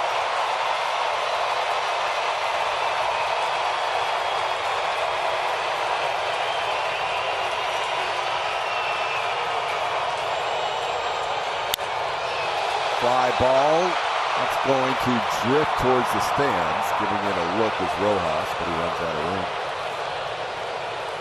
A little bit too quick, but Altuve's taking the after that cabbage swing, Altuve's taking 2 of the best swings in the game.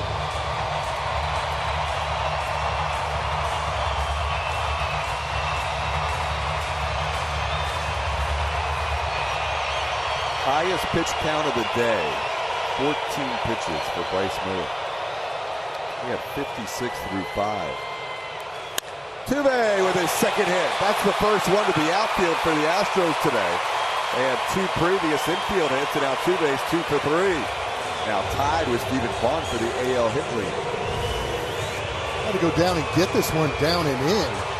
That was a 2-seamer at 96 miles an hour, and Altuve just pulls the hands down nicely, rips it into left field.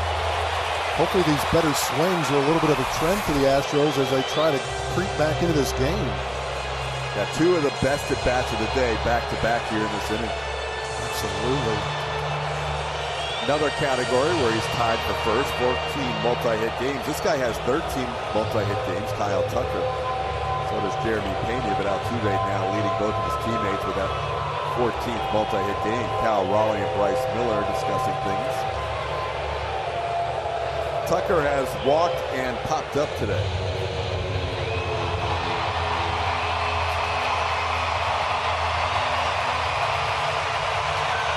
Crowd trying to get into this game. Julio Rodriguez said after the game Friday when he collided with Mitch Haniger that they were both screaming for the ball, but the crowd here at Minute Maid Park drowned them out. I believe it.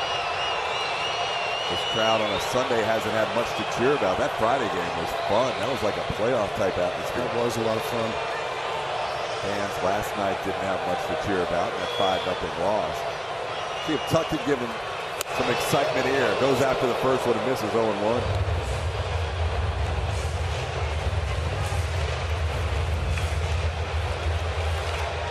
Tucker leads the team in home runs, leads the team in runs batted in.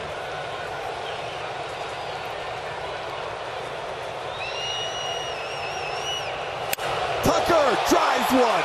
That is deep, and that is gone. 2-run shot for Tuck. All of a sudden, it's a 1-run game.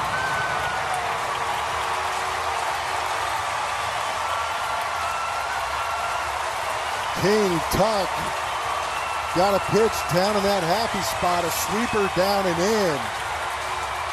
And he sent a souvenir to his Legion.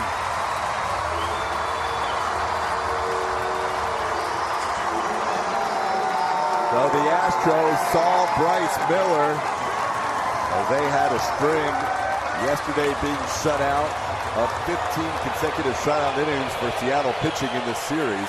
Snapped with that one swing of Tuck. First home run off a sweeper off of Bryce Miller. Jordan lost one to left. Rojas puts it away for the second out. Go back to that sweet swing of Kyle Tucker. He had a good pass to that 95-mile-an-hour pitch up, but you could see they wanted that sweeper to land on the outside. Cal Raleigh knew it as soon as there was contact, because that was set up beautifully down and in for that big uppercut from Kyle Tucker to get into the seats. Tuck now with 9 home runs. The Astros down 3-2 now. Alex Bregman. Pass with 2 outs and the base is cleared.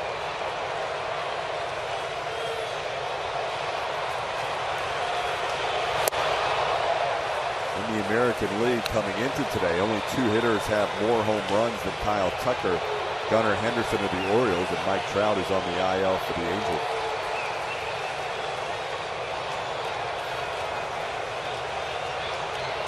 Breggy with a 2-0 count. Got under foul territory, and Urias has room to put it away for the final out of the inning. But the Astros get 2 of them back with 1 swing. One swing off the bat of Kyle Tucker, going down on that back leg and going into launch mode. 363 feet later, the Astros are trying to creep back. They're still down by 1, 3-2 to Seattle.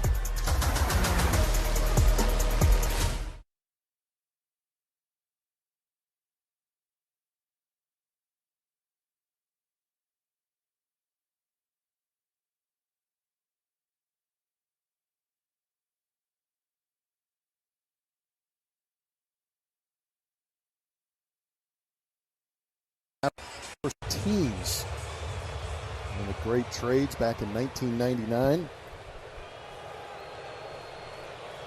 Sean Dubin now into this ball game. 5 games this season, a 7.04 ERA. He can give the Astros multiple innings. Seen his fastball touch 96. Been a while for Dubin. Pitched in Wednesday's game, now pitching again on Sunday. Mentioned Sean Dubin, Brian Abreu, and Rafael Montero all likely to see action today. So Joe Espada going with his 4th pitcher of the day. Off day tomorrow before the Yankees for 3.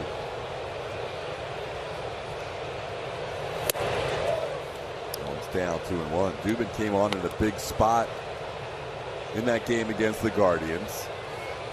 Pitching in the 10th inning of a tie game. His highest leverage spot of the season. Didn't go well early for him as he had some control issues, and Guardians got a run on a bases loaded. Actually, there was a double by Kwan that gave him a run, but then there were 2 walks net inning, but then a strikeout and double play got him through the inning with only 1 unearned run allowed. On the ground, 1 hop to John Singleton. John will take it himself. And Polanco's retired for the first out. Some more numbers for Randy Johnson. Sorry, that trade was in 1998. 11 starts with the Astros. 10-1, a 1.28 ERA, 116 strikeouts in 84 1/3 innings. And in that brief amount of time, 4 CGs. I like the last little line. Average a lot of people showed up, huh? Yeah, the dome was packed every time. Tell you what, my dome was packed every time I faced him.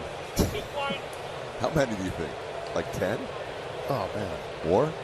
Yeah. and he was just nasty. I mean, I've got a great story. I got him once. Go ahead, just a fly ball to center.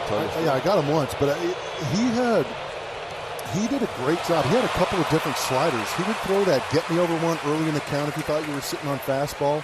And because you were so geared up for 96 to 100, and he was letting go of it what felt like 3 feet away from home plate, that you were so geared up that you couldn't sit back on this just poor slider that was just fading into the zone. And you're like, oh, no, that was the only shot I had. That was my pitch. Yeah. And then you're left wondering, is he going to come with the heater again? And then he'll throw that, just race one up there at about 97. And then all of a sudden you're down 0-2, and here comes the wicked, nasty slider, and you just swing over the top and drag your bat back to the dugout again. Between the arm slide and the 6'10". Oh. Just. John Kruk still has nightmares.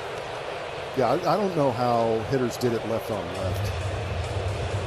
Because he wasn't, being 6'10" or whatever he wasn't reaching to the sky with that release point. No. He was down that 3/4 arm angle, but there was so much length and whip to that arm. It's amazing. See double barrel action going for the Mariners.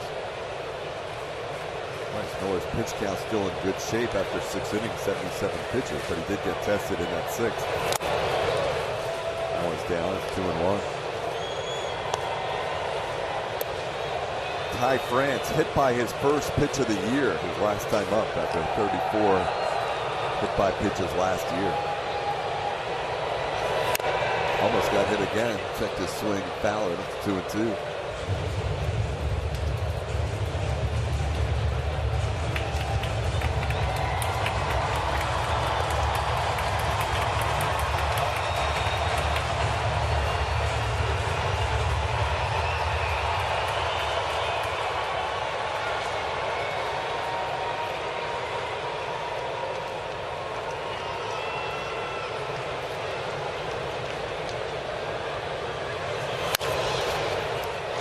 Bregman down the line in third. Fan may have touched it, and that's going to be an automatic double. Fan interference on that double. So it just got by Bregman inside the line at third base for a 2-out double for Ty France. Join the official kids club of the Houston Astros and sign up for the Buddies Club presented by HEB today. For just $40 plus taxes and fees, Buddy Club members receive an exclusive jersey, hat, drawstring, backpack, lanyard, and 4 tickets to an Astros game. Visit astros.com/buddies to sign up today. Here's Mitch Garver. Garver takes a strike. Garver has been hit by a pitch, singled, and hit into a double play.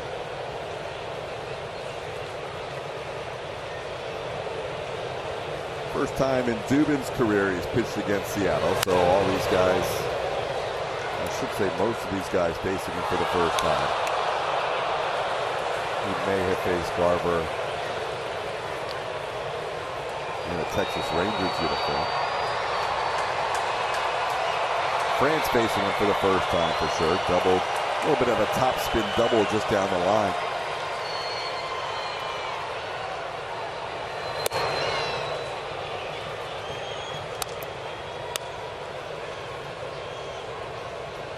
He's never faced Garver, so he's not faced any of these Mariners before. 1-2 the count.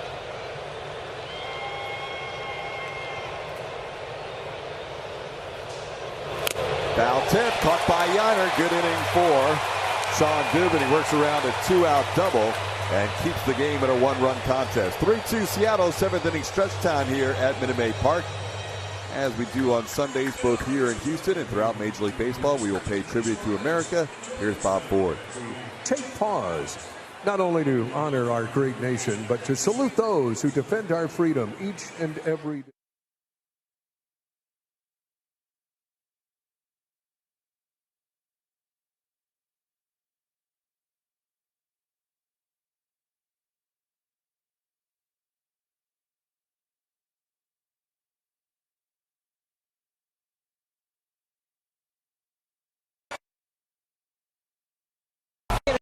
The offense obviously doing a great job there. But the defense, he is hustling like no one else on this team these days. He's really impressing everyone with the work that he's put in, but it's showing on the field. Could add that to a world champ, Gold Glove winner, World Series MVP, all the things, add All-Star to it. That would be cool. He's going so well, I even thought he caught one when he didn't, when he ran into the stands the other day. Yeah, you just assumed that he did because he put so much effort into it. And the way he broke it down afterwards was even more impressive. Here's Jeremy Pena facing Bryce Miller, who's still in there, despite the fact that they had double barrel action going. It was Trent Thornton and Taylor Saucedo warming up. They are still warming up, but it's going to be Miller for now. His pitch count, as we mentioned, still in good shape at 77 to start the inning. Pena's grounded out a couple of times. The fielder's choice his last time up. JP has to battle down 0-2.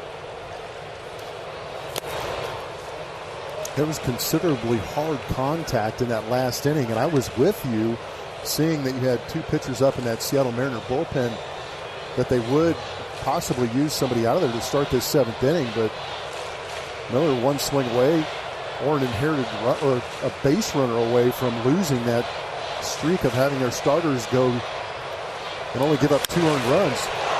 What a stop by Urias, but Pena flying. That might be close to 31 feet per second. That's an infield hit for the Astros to start the seventh. Well, Urias has been playing his tail off over there at third base. This should have been extra base hits, but Urias lays out to make this play on Jeremy Pena. That forces Jeremy Pena to shift gears a little bit. That second hop really didn't give Luis a chance to get Jeremy Pena over there as he extended to make a great play behind Bryce Miller. And here's that base runner that we were talking about. Tying run is on. And John Singleton needs a big swing here. He's 0 for 9 in this series. And he drives one down the line and right. And all of a sudden the Astros have the lead. The big man, John Singleton, connects on his first hit of the series. And it's one of the bigger swings of the week. 4-3 Astros.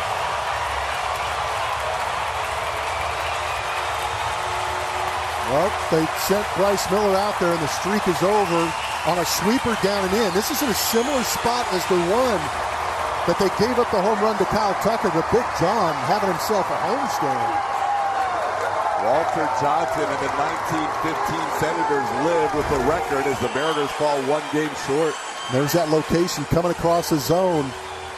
Anytime you see that bat falling out of the hand of John Singleton, you know he got it good.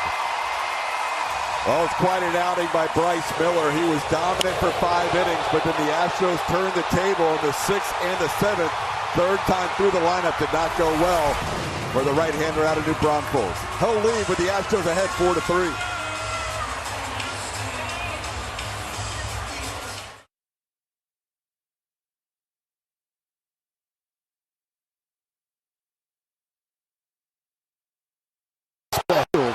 Sweeper down and in.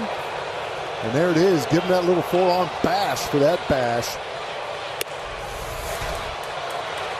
Some big swings in this series for John Singleton.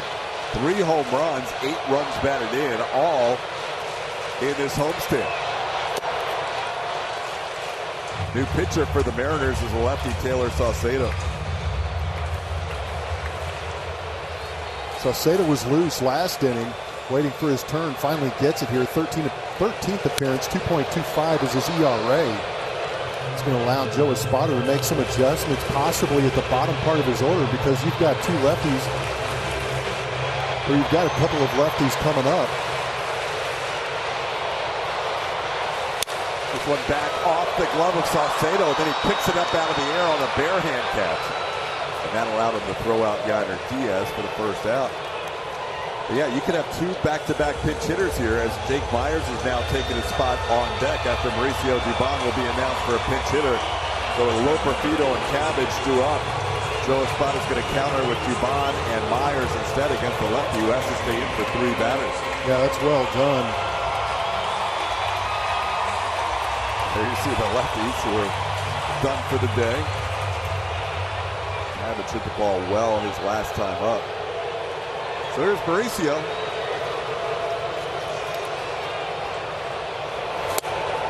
Goes after the first one and misses 0-1. Dubon hitting .282 on the year. A lot of his damage, as we have chronicled, coming with runners in scoring position this season. Salcedo's changeup getting Dubon out in front. It's 0-2.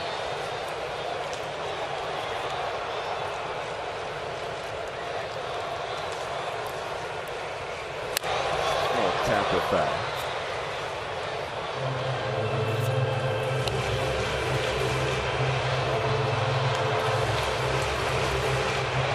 Singleton capped off the 5-run inning against Cleveland to start that series and give them an 8-3 lead, and then his 2-run home run gave them a 3-2 lead. In the final game of the series, this game the Astros would eventually win 8-2. And then today, down 3-2, he gives them a 4-3 lead. So some big swings in some big moments for John Singleton, getting a chance to play every day. He started all 6 games in this series. In his homestand, excuse me. And he has driven in 8 runs on 3 home runs. Yeah, we've talked about what a great story John is, making his way back to that opening day roster and now getting a chance with Abreu going down to get some consistent at-bats, and he's doing big-time damage. Jake Myers will pinch hit for Trey Cabbage. So Dubon and Myers undoubtedly will stay in the game and play in the outfield. Jake will take over in center, you would think, and Mauricio will go to left. And Jake, one pitch into his day, has a base hit to center field. Well, Jake Myers ready to go off the bench today. He's a 2-out base runner. Now a word from Taqueria Arandas. As you know, my favorite food is at Taqueria Arandas. Dos Stros. Sabroso, sabrosito.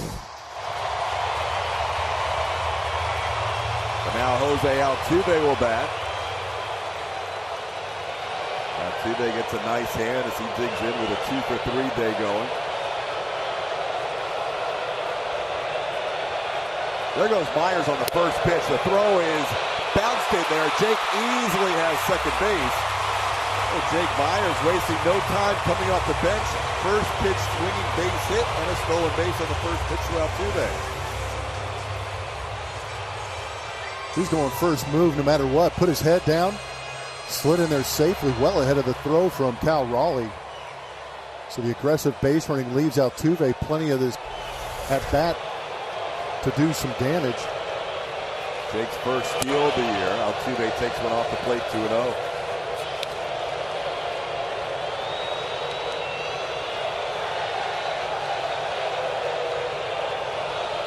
Astros with a big 2-run 6, followed by an even bigger 2-run 7.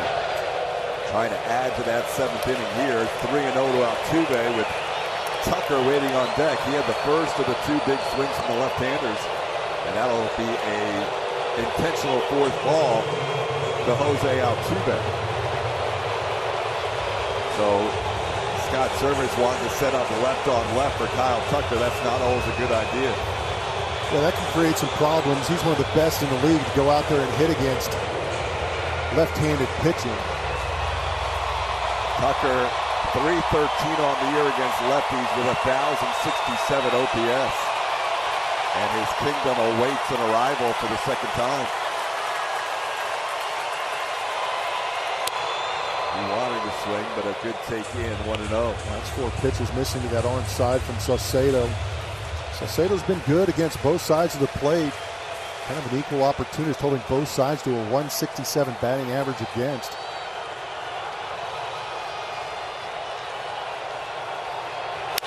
He got under it. Tucker wanted that one back as he skies that one. As it hit the rafter, not sure if it did, but it kind of fooled the right fielder Raley, but he was able to adjust. That was a tough route. Yeah, it was a tough route. That was up by the rafters. He had to kind of adjust halfway through. But a big swing by John Singleton, giving the Astros a 4-3 lead.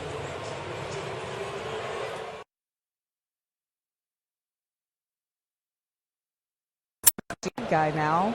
We didn't even talk about Ryan Stanek, guys. Got to catch up with him. I called him bad guy now. What? He didn't take offense to it. He understands because came from, this rivalry well as how I started the question to him, and he laughed.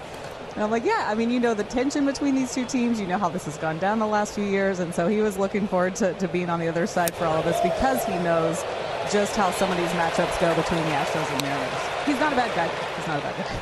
Not one of the best. No, right. No, he's a good one. But he is. Right now.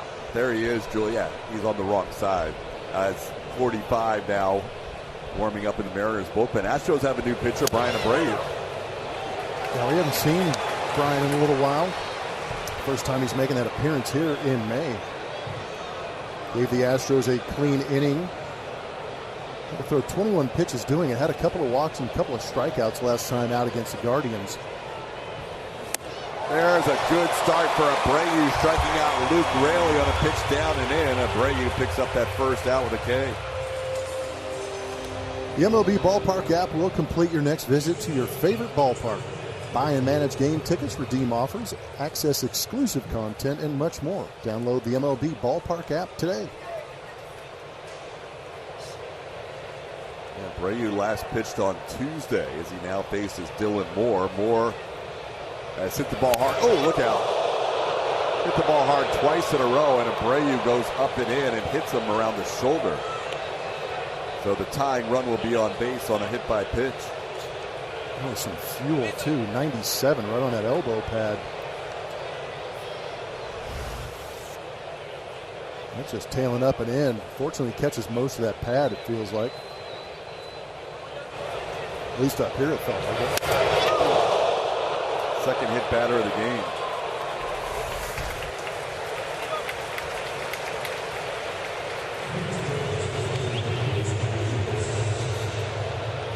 It's now a runner on with one out, and Luis Arias will bat.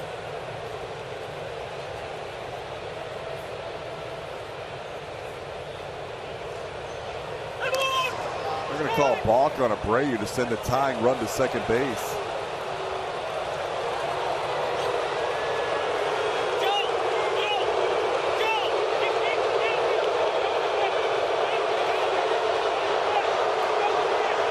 It doesn't matter if his back leg buckled.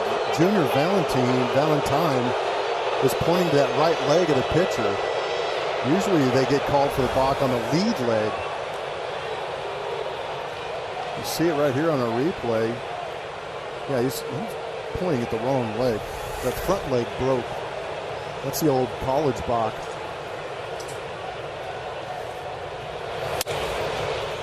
Pitch off the plate. Yiner held it for an extra beat. 1-0. So a hit by pitch and a walk, and just like that, the tying run is in scoring position here in the 8th inning. There's a strike. Luis Arias has walked, flied out, and grounded out. And he's made some fine defensive plays at third base.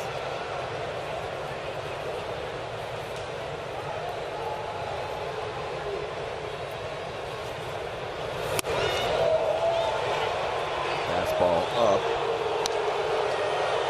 2-1 to count.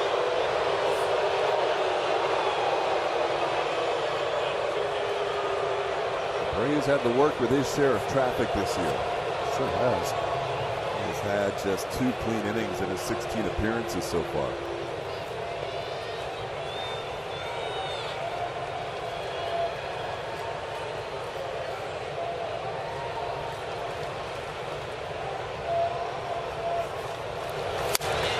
That one's hooked foul. The count even at 2 apiece. The Astros going to Brian Abreu here in the 8th. Both Josh Hader and Ryan Presley pitched in the game on Friday, and both would be available. You would assume it would be Hader who would get the 9th, but first things first, Abreu has to get through the 8th.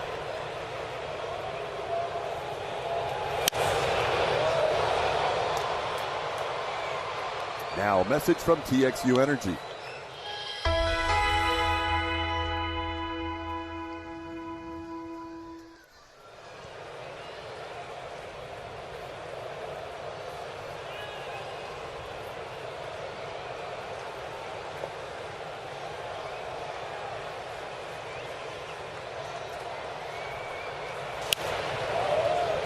Urias keeps battling here. Yeah, that's a slider up. You were right. The one that he got Luke Raley with is the one that he wants. That's the one he wants consistently. Some of that late sharp break, able to keep it down and away from right-handed hitters, down and into left-handed hitters.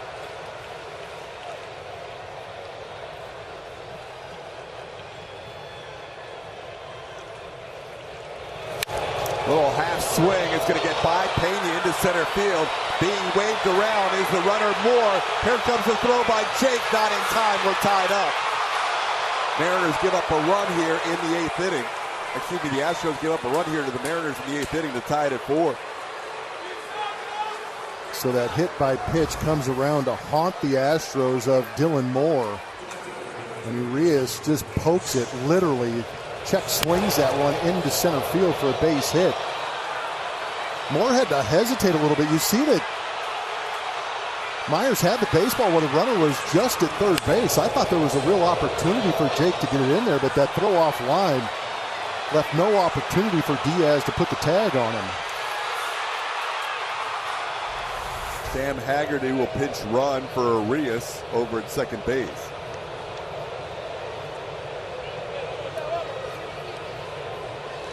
So the struggles for Brian Abreu continue in 2024. It was a magical 2023 season for him.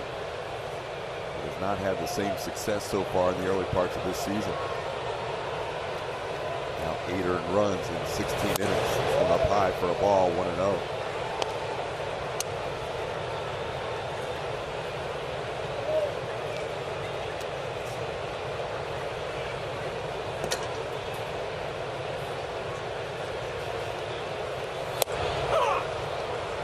Josh Rojas has had a perfect day as he bats here with the go-ahead run on second base. He has doubled, he has singled, he has walked, and he has tripled.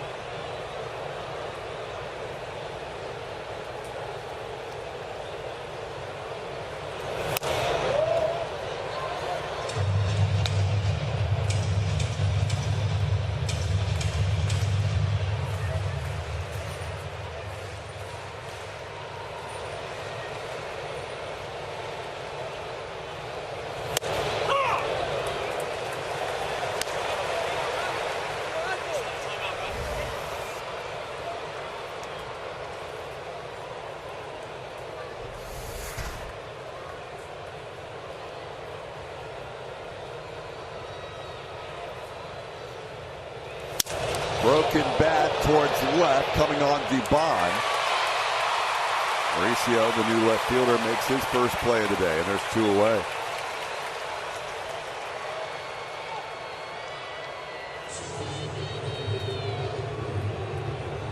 Well, Abreu has to get Julio Rodriguez.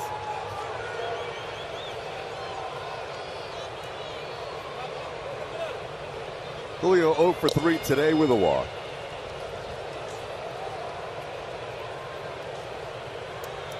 Ryan has faced Rodriguez 9 times. He is 1 for 8 with 3 strikeouts in those 9 appearances. First one in, ball 1.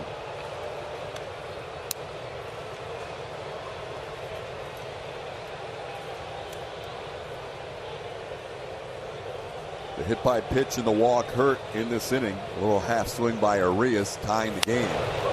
That was nothing like a half swing. That was full swing by Julio, and he fouls it straight back. Pretty good rip, 1-1.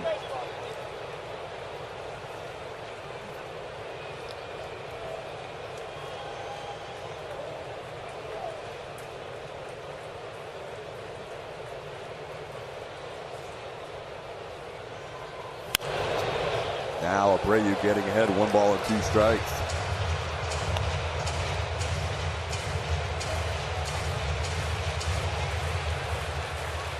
When he has struck out Rodriguez, he has struck him out twice swinging on a slider, and once he throws him on a fastball looking.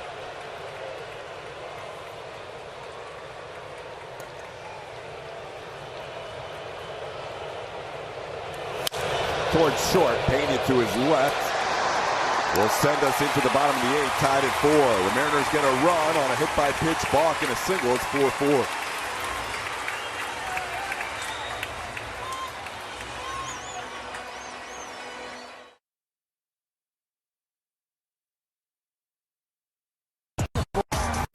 and a familiar face on the mound for the Mariners. Ryan Stanek is that familiar face, signing in the offseason with the Seattle Mariners out of the University of Arkansas. One of the team favorites. Had himself a phenomenal year in 2022 with the Astros, setting that reliever ERA record with a 1.15 ERA. This season in 12 games, a 4.35 ERA. First man he faces is Jordan and delivers 99 at the knees. It'll be Jordan Alvarez, Alex Bregman, and Jeremy Pena in a tie game here in the bottom of the 8th.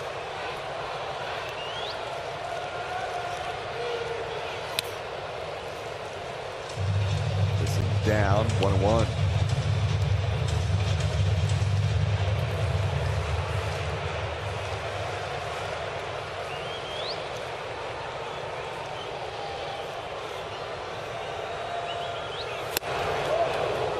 Jordan up top. It's 1 ball and 2 strikes. Couple of 99-mile-an-hour fastballs. You know Stanek's adrenaline's running today. Yeah, he's familiar with that adrenaline here on this mound.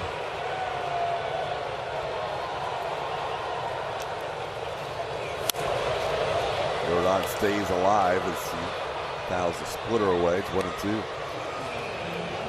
Stanek, as Blummer mentioned, signing with the Mariners after 3 seasons here in Houston. 2021, 2022, and 23. The record-setting season was the one in the middle, as Blummer mentioned.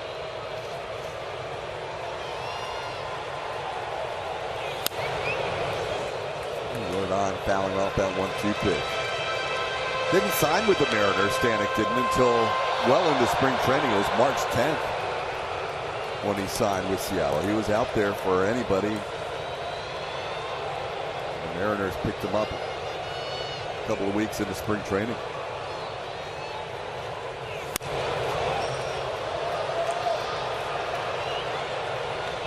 Julia did say she caught up with Ryan. He talked about the connection he and his family have with the city of Houston. Both of his children born here. It's a place that he feels like is truly home. He was happy to have the off day here, that he could get to his favorite restaurant. Good take. Good take on that split.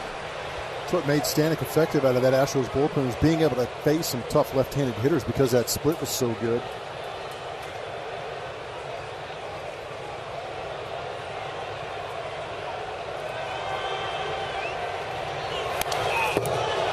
Got him. Hit his foot. Astros will have a leadoff base runner here. So the Astros have the go-ahead runner on here in the bottom of the 8th as Jordan was hit on the foot on that 2-2 pitch.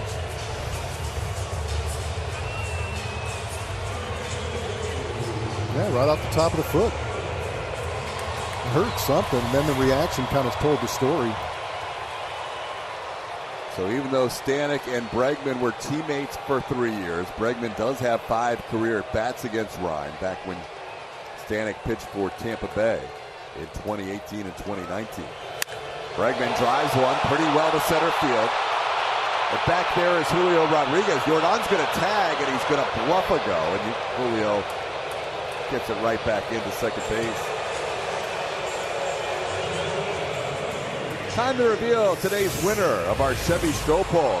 Thanks for over 1,000 votes today on who should be the most all-star appearances between Yainer Diaz and Jeremy Pena. It was a close vote. JP winning 56-44 over Yainer.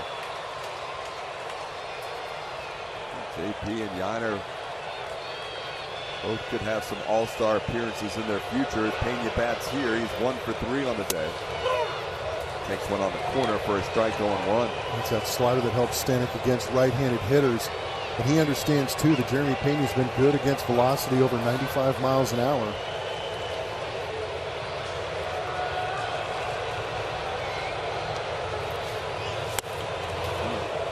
A better one.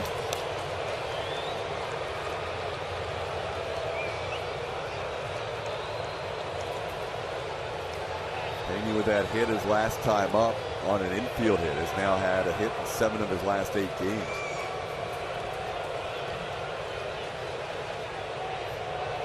Josh Hader continues to warm for the Astros. He'll pitch the 9th inning. nice if he could pitch in a save opportunity. He has been pitching in a lot of other than save opportunities this season.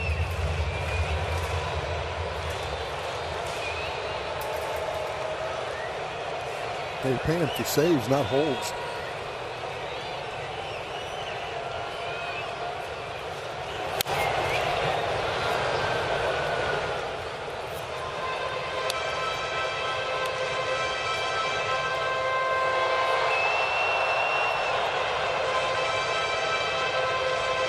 Astros scoring 2 in the 6th, 2 in the 7th.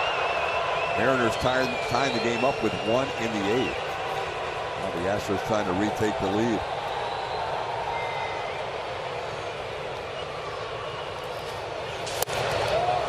Slider was effective against JP there. Stanek picks up a strikeout, his first, second out of the inning. Now let's take a look at who's been getting it done in today's game, presented by the Home Depot. And how about the last couple of games for John Singleton? 6 games on the homestand. He's 5 for 19. 3 of those 5 have been of the long ball variety, and he's driven in 8. A couple of walks mixed in there. Some good at-bats from John Singleton. At the time, his home run was a go-ahead home run in this game. Like to do it again right here. Never faced Stanek before. Singleton takes 99 for a strike.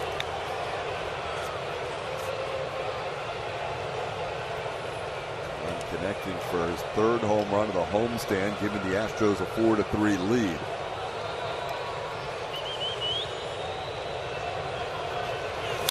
That ball's going to be down to center field for a base hit. Astros will have runners on first and second. Singleton with back-to-back hits in the 7th and 8th innings. And the go-ahead run is at second base. Another good swing from John. Got 99 down in the zone and just raced it right back up the middle to extend this inning. He's got that clean release of the bat, so down. He knows. He knows when he's got a smooth swing going. He does. Well, Scott Service had double barrel action going with Yainer Diaz due up. He's going to take Ryan Stanek out of the game. We'll have a new pitcher here. 1st and 2nd and 2 outs. And a new Mariners reliever to face Yainer Diaz.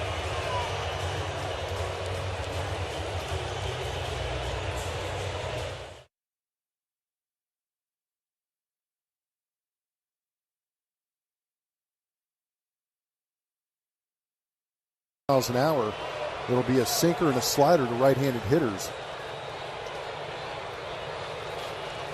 First pitch swinging is Yainer Diaz, lost a fly ball to right, and Munoz able to get out of a 2-runner, 2-out jam with 1 pitch. We're going to head to the 9th, all tied at 4.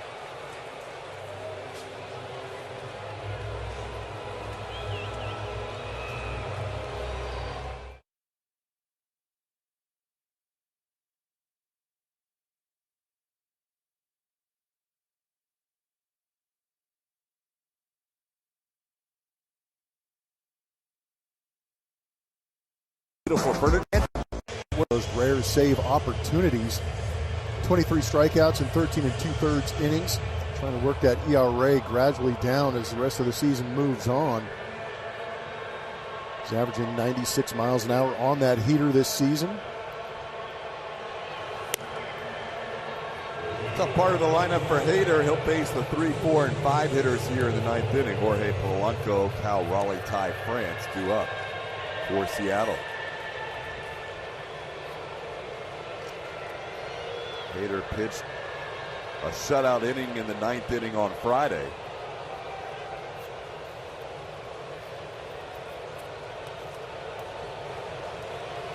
Astros coming from behind to win that game 5-3, and Hader picking up the save that night. Picks up a strike at the bottom of the zone facing Jorge Polanco. Polanco 1 for 4 today, a single to right. A couple of groundouts, including a double play and a strikeout. Hader works quickly ahead, 0-2. Quite often, Scott Service has Andres Munoz go an inning and change, and it looks like that will be the case again today. Nobody warming for Seattle.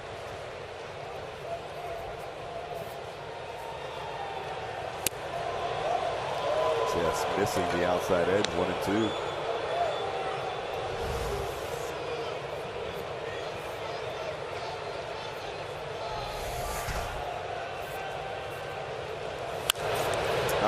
skied. Jeremy Pena behind Alex Bregman makes the play for the first out. Watch today's Astros game tomorrow morning starting at 6 a.m. Never miss a pitch or a big play. It is Breakfast with the Astros only on Space City Home Network.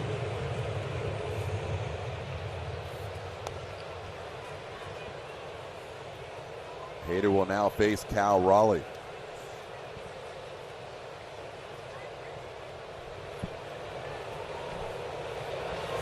Tries to hold up, doesn't matter, it's a strike, 0-1.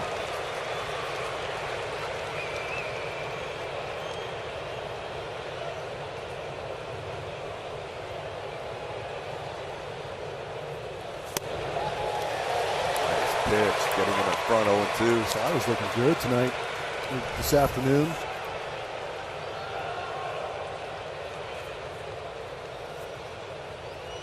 Waller's way out in front of that pitch.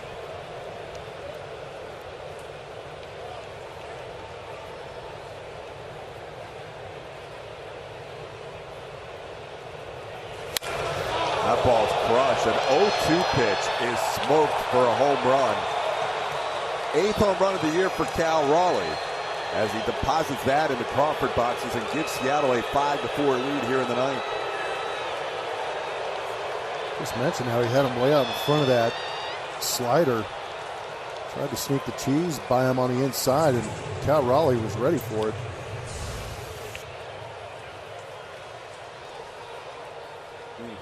Too good of a pitch, 0-2. Agreed.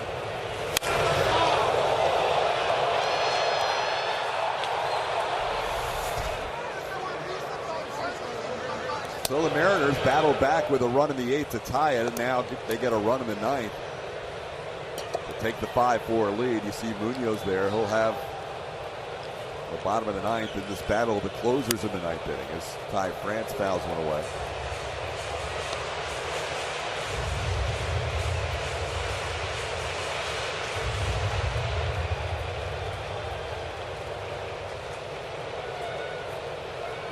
France is 1 for 3 with a double. Grounds this one to Pena.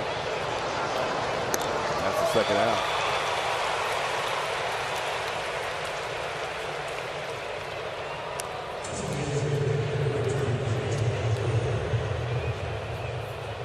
Josh Hader allowing his second home run of the season as an Astro. They've both been big ones. The other one from Toronto's Davis Schneider, with 2 outs in the 9th inning, turned a 1-run deficit into a 1-run lead, and the Blue Jays would win that game.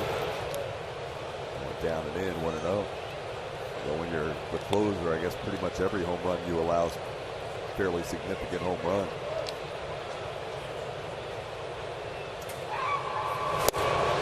Barber has not enjoyed facing Josh Hader in his career. He's faced him 3 times, and he has struck out all 3 times.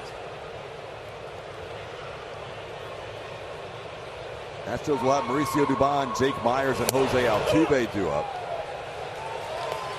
as Hader works ahead 1-2.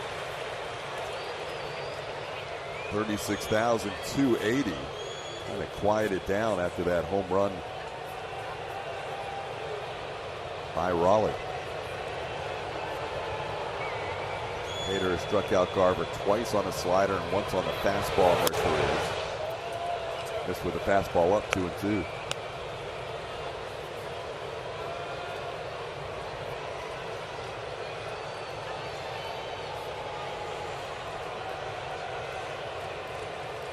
Got him. Hader strikes out Garver for the 4th time in their head-to-head matchups in 4 at-bats, but a big home run by Cal Raleigh, and the Astros need to rally down 5-4.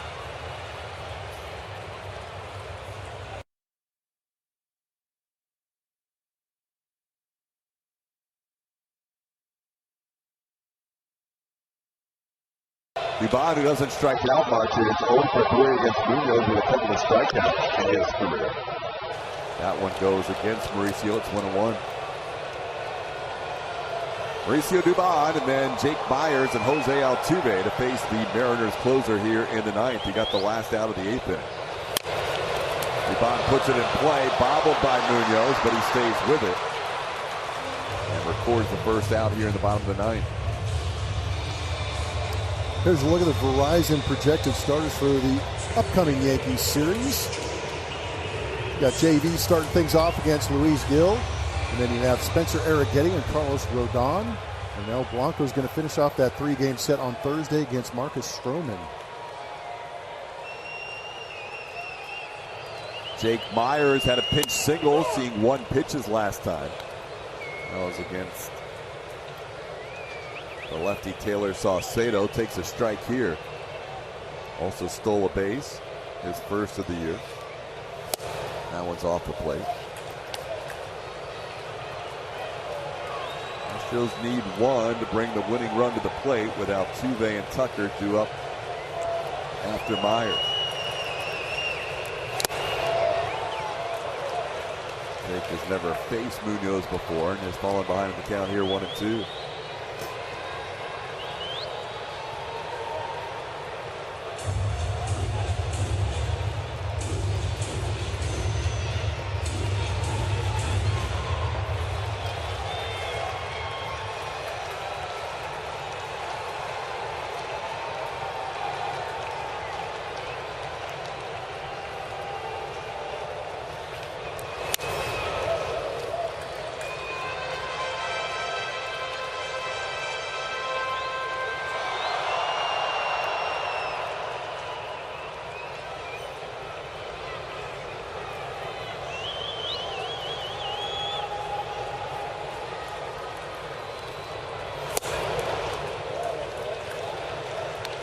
Off the plate, 2-2. Been a back and forth game. Seattle led 3-0 after 5.5 innings. Astros made it a 1-run game on a Kyle Tucker home run to make it 3-2, and then took the lead on a John Singleton 2-run home run. Jake tried to hold up. He goes too far, says Ramon De Jesus. That'll be a swinging strikeout for the second out. Couldn't hold up on 99 at the top part. Now Farrell just getting out in front of the hands, gets that call. Now Tuve, trying to keep the game going, has 2 hits and a walk. He was intentionally walked with a 4th one, a free one. Officially 2 for 3 today with a walk. He hits one to right field, sending Raley back. He is near the wall, and he puts it away right in front of the wall for the final out of this game. Tough one to swallow for the Astros. They end up with a 3-3 homestand, and the Mariners take 2 out of 3, scoring a run in the 8th and a run in the 9th to steal one from the Astros here at Minute Maid Park. 5-4 the final score as the Mariners win this series. Coming up, it'll be the Astros postgame show presented by Whataburger. Vanessa Richardson will be your host today. Brian Bogusevic will be the analyst, and Julia Morales will gather interviews in the Astros clubhouse. All that coming up on the Astros postgame show presented by Whataburger right around the corner.